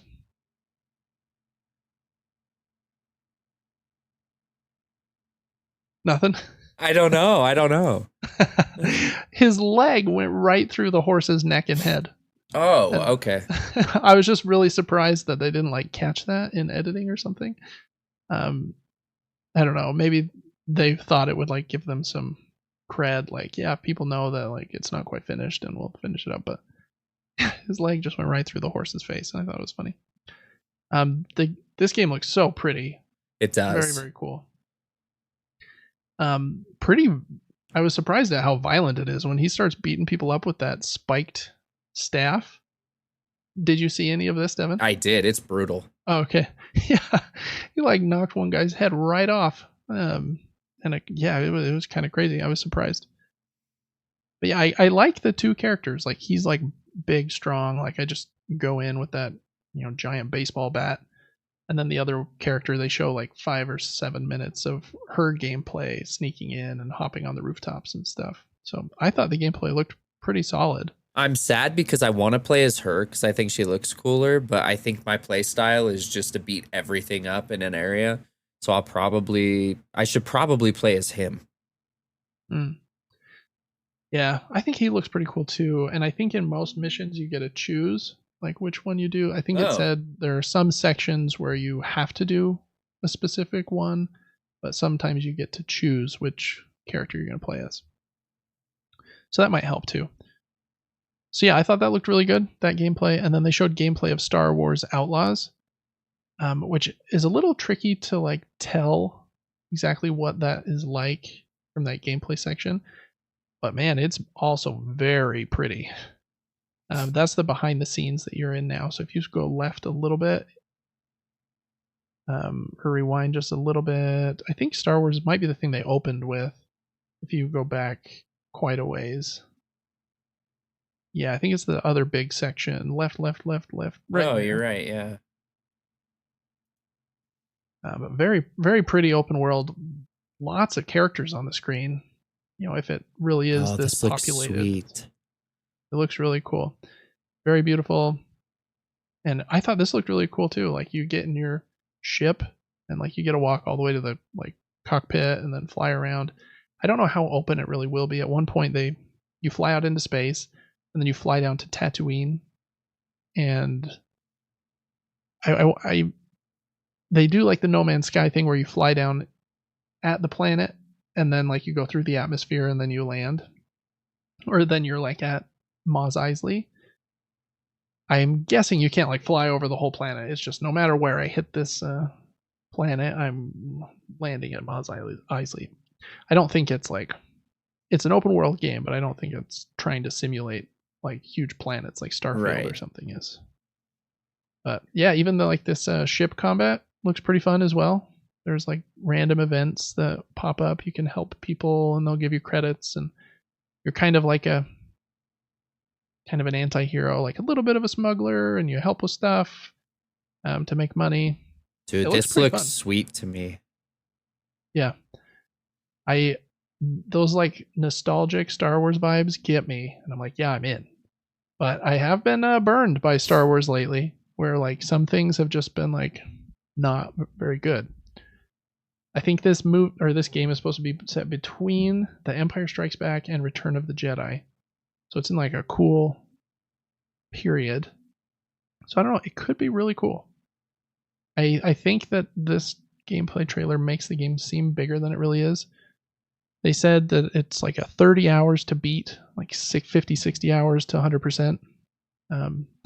Which for an open world game, that's like the time frame I want, I think.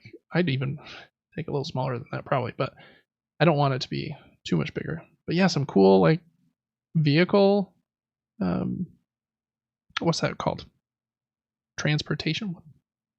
That's not the right amount. Word. Yeah, there's cool vehicles when you fly in the ship and you're on the speeder here. It's super cool. And you have like I think it shows it here in a minute. You can kind of scope out like the bases, like Far Cry or something. So it is kind of Ubisoft in that way, where like you're, trying to take over enemy fortresses and stuff. Your little creature companion is what gives you your like sixth sense ability. At one point here in a couple minutes, she says, what's his name? Nivi? Some name. Can you see anybody? And he like makes this sound with his gills. It's actually in just a second when you walk in this room to your right. And then from his sound like that, you can kind of see through walls in just a second right here, actually. Oh, weird. Yeah, so I kind of like that. It's basically just the same thing as like the listen mode in The Last of Us or whatever. But I like that the little creature did it. Yeah, it's like truly. he's helping you a little bit. Kind of a dumb, silly thing, but yeah, I don't know. It looks like it could be really fun. I hope that the gameplay doesn't get stale. If right. It's like always just repetition. Yeah, that's kind of my problem with Ubisoft games generally. Is like Far Cry looks fun for like the first 3 bases, but then there's 75. And then Assassin's Creed is fun for like the first 6 hours, but then there's 106.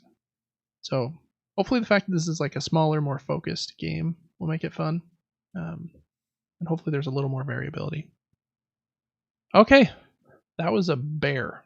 That was a bear. You did a lot of talking. Well, I had watched these before. And so I kind of knew I'd be the one that at least said what the games were, and then you could pop in with whatever you thought looked cool. So I'm glad we did it this way, recording both things. Yeah. So that kind of you and anyone watching the video version could kind of experience those at the same time. And anyone that was watching or listening on audio, I hope that I gave you enough detail. Maybe this might be one where you also just check out the video version, or maybe you've already seen these showcases anyways, and so just a little audio refresher of us talking about them, might be enough. All right, well, that was everything. So I thought we'd maybe just end by just saying, which of these conferences do you think was the best so far of the summer? We had Sony's a couple of weeks ago, which we both said was super mid, other than Astrobot, which looks amazing, and some previews of Astrobot have been going up, and everyone's like super raving about it. So I'm like all in on Astrobot, but that was like the saving grace of that presentation. Then we had Summer Game Fest. I think the highlights from that one for me were the Lego Horizon game. There were some like cool games that I hadn't heard of before that might be cool, like the Phantom Blade 01, seeing that again, like it has potential. Hyper Light Breaker, Dune Awakening as an MMO that might get me into MMOs. Excuse me. That Unknown 9 Awakening game that's like Uncharted in India. So there were some cool reveals there for sure. Then there were the 2 indie ones that I really liked that were kind of there were 3 indie ones kind of. There's Day of the Devs, Devolver Digital, then the Future Game Show, that were kind of all focused around indie games. Skim, where you're hopping through the shadows, I really liked. I think Xbox's show just was the best one, in my opinion. They showed the most big stuff. Yeah, it seemed like most of their reveals actually were pretty substantial. Yeah, I think so too. Perfect Dark looks awesome. You should finish that trailer, Devin, after we're done here. And the Gears of War trailer is super cool. That Stalker 2 trailer was cool. The Avowed trailer and the Fable trailer. The entire Indiana Jones one. Sorry, I've been talking for too long. All of those looked great, and those are just the first few things I looked at. The flight simulator thing, I was like, man, this looks so cool. Doom, the Dark Ages, just like has 30 seconds of boom, like high octane, like metal music is awesome. And the Starfield DLC, I think a lot of people are excited about. So, I think they had some bangers. And that Expedition game with maybe Robert Pattinson. Yeah, I think the more I think about it, I think I'd probably give their conference like a 9 or something. But I've talked a whole bunch. What do you agree? Do you think their showcase was the best one? I do. I think Summer Game Fest had so much stuff, so it's hard to count them out. Yeah. But Xbox really condensed just some bangers, as you called them. Like truly just good, exciting games. But why do they have such good games when their consoles are holding games back? What is this? What's going on? You know what I mean? Yeah, it's kind of the chicken and the egg situation. They had a really crummy generation with the Xbox One where they didn't release like a lot of great games. There are some good ones, but like in quantity, I would say they had like 1/5 or 1/10, like the amount of games that they needed to have. And so since they fell so far behind during that generation, they're just like, they're in a tough spot where I don't know if they can really ever catch up on a hardware front. And they've said this before, which I think is a really good point, that losing that generation that bad was really bad for them, because that's when people started making their digital libraries. Like I started buying all of my games digitally on PlayStation 4. And so then when the PlayStation 5 and the Xbox Series X were coming out, I'm like, oh, these ones, like, they look a lot more evenly matched than the PlayStation 4 and the Xbox One did. But there's no way I'm moving because I've got 500 games on the PlayStation 4. That makes me feel bad for them, honestly. Like, because I want both sides to succeed, you know? Yeah, I do too. Because competition's good, and Sony without competition will charge $60 for their VR adapters and charge you $10 to upgrade your Horizon Forbidden West copy from PlayStation 4 to PlayStation 5 and try to nickel and dime you a little bit. So I agree. I think that the way that they're going to be most competitive, though, is in software, where once they fully just start putting all of their stuff everywhere, they're going to sell a shiz ton. Like the next Halo, what is the next Halo? 7? I guess Halo Infinite 2? I don't know. If it's on everything, like, can you imagine how big that would be? Be a big deal. So, I don't know. Anyways, I didn't have a closing question for us today. I thought we would just close by briefly just saying which shows we thought were the best. The two predictions I had last week was that Xbox would announce one of their exclusive games for PlayStation during the show. They didn't do that, but they did on their blog and stuff after the show point out what some of them are coming to PlayStation. So I was wrong there. They did say right here, after the conference was over, they had an interview with IGN, and they said, quote, "Our commitment to our Xbox customers is that you are going to get the opportunity to buy or subscribe to the game. We are going to support the game on other screens, and you are going to see more of our games on more platforms. And we just see that as a benefit to the franchises that we're building, and we see that from players, and the players love being able to play." The thing that's been quoted there the most. You are going to see more of our games on more platforms. Seems like a lot more of these games are going to come over. That seems to be Satya Nadella's prerogative. That was a lot of words there. The CEO of Microsoft, he wants it to happen, it seems like. So I think it's going to.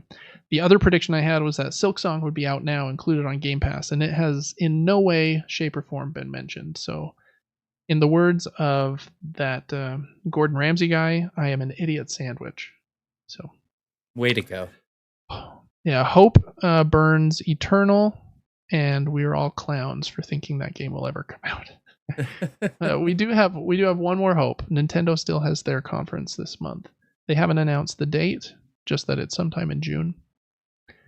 And please, by some miracle, just let it be there. Honestly, bro. And Devin, I think your prediction was Bloodborne 2 would be at the Summer Game Fest. And it was. And not. Yeah, I mean, because no one cares about one of the greatest games ever made anymore, so they're not working on a sequel. Yeah, I don't know what they're doing with that. I feel like they're fumbling with that one. I do feel like Grimcoven is basically Bloodborne 2, but it is a board game, so you got a little difference there. We could just play the Bloodborne soundtrack while playing Grimcoven. Yeah, that's probably not a terrible idea. Yeah. Oh man, I need to decide if I'm gonna get that or not, and it's hurting my bank account just thinking about it. But it looks so cool. It does. It really does. I just need to figure out if I would like the gameplay. I can't. It's like judging a book by its cover. Sometimes you can't judge a game by its cover. I need to know if I'll like the game. I have this other game coming, I think in August or September. It's called Marvel Dice Throne Missions. And basically, Devin, you played a different version called Dice Throne Adventures with me a long time ago. It's a simpler version of that where you, and either by yourself or with some friends, choose a Dice Throne character, and then you play against a Dice Throne villain on this map. But they're a lot shorter experiences than that Dice Throne Adventures one was. That one was a little longer than it needed to be. But I'm not sure if I would like a dice or a boss battler that isn't in a cool... Like, I love the Dice Throne system of like rolling dice and re-rolling and playing a card. Since I already know I love that system, like Dice Throne Missions was an easy yes for me. And it has 20 different boss scenarios. So maybe that should be my boss battler and I should ditch Grimcoven. Hey, no judgment from me. Chat. Do whatever you need to do. Yeah, I don't know. Let me know in the comments, boys and girls, if Grimcoven is a yay purchase or a no, save your money, David. I don't know. Well, Devin, anything else you want to say before we go? No, it was a great show. There's a lot coming out. I'm excited to see what the future of gaming holds in the next 2 years. It was also really fun to do this episode because I was able to watch gameplay the whole time, and I love games. Yeah, I think it was a fun one too. It'll be interesting to see if people like this episode since it's basically just like a bunch of us talking. But I think that's why it will be fun to maybe just move our heads a little out of the way, put the video that you were recording up in the middle, and then they can kind of see some stuff while we're... Because there's probably like 150 games I just said. Yeah. Like, and so not all of them's going to be for everybody for sure. But this episode is definitely going to thrive on YouTube. Watch this episode on YouTube. Yeah, I think that it will be true as long as I can. Now I got to figure out if I can line up that video with our voices. Luckily it's muted, so I don't have to worry about like the audio coming through, but we'll see. All right, everybody. Thanks so much for listening to the Super Game Brothers podcast. Make sure to check out the other videos we have on the channel. I just had my maybe 10th playthrough segment of Animal Well go up. We do this podcast every week. We have advance episodes every week exclusive on Patreon at patreon.com/supergamebrothers. Devin streams every weekday on Twitch and TikTok. That's Player4 on Twitch. Not the number 4 spelled out. The number 4. I said that the worst way. Digit. Player, then the digit 4. And then on TikTok it's player digit 4 TV. Yeah, I think that is I think that's all the outro shenanigans. So thanks so much for watching. Appreciate you. And we will see you on the next one. Bye-bye.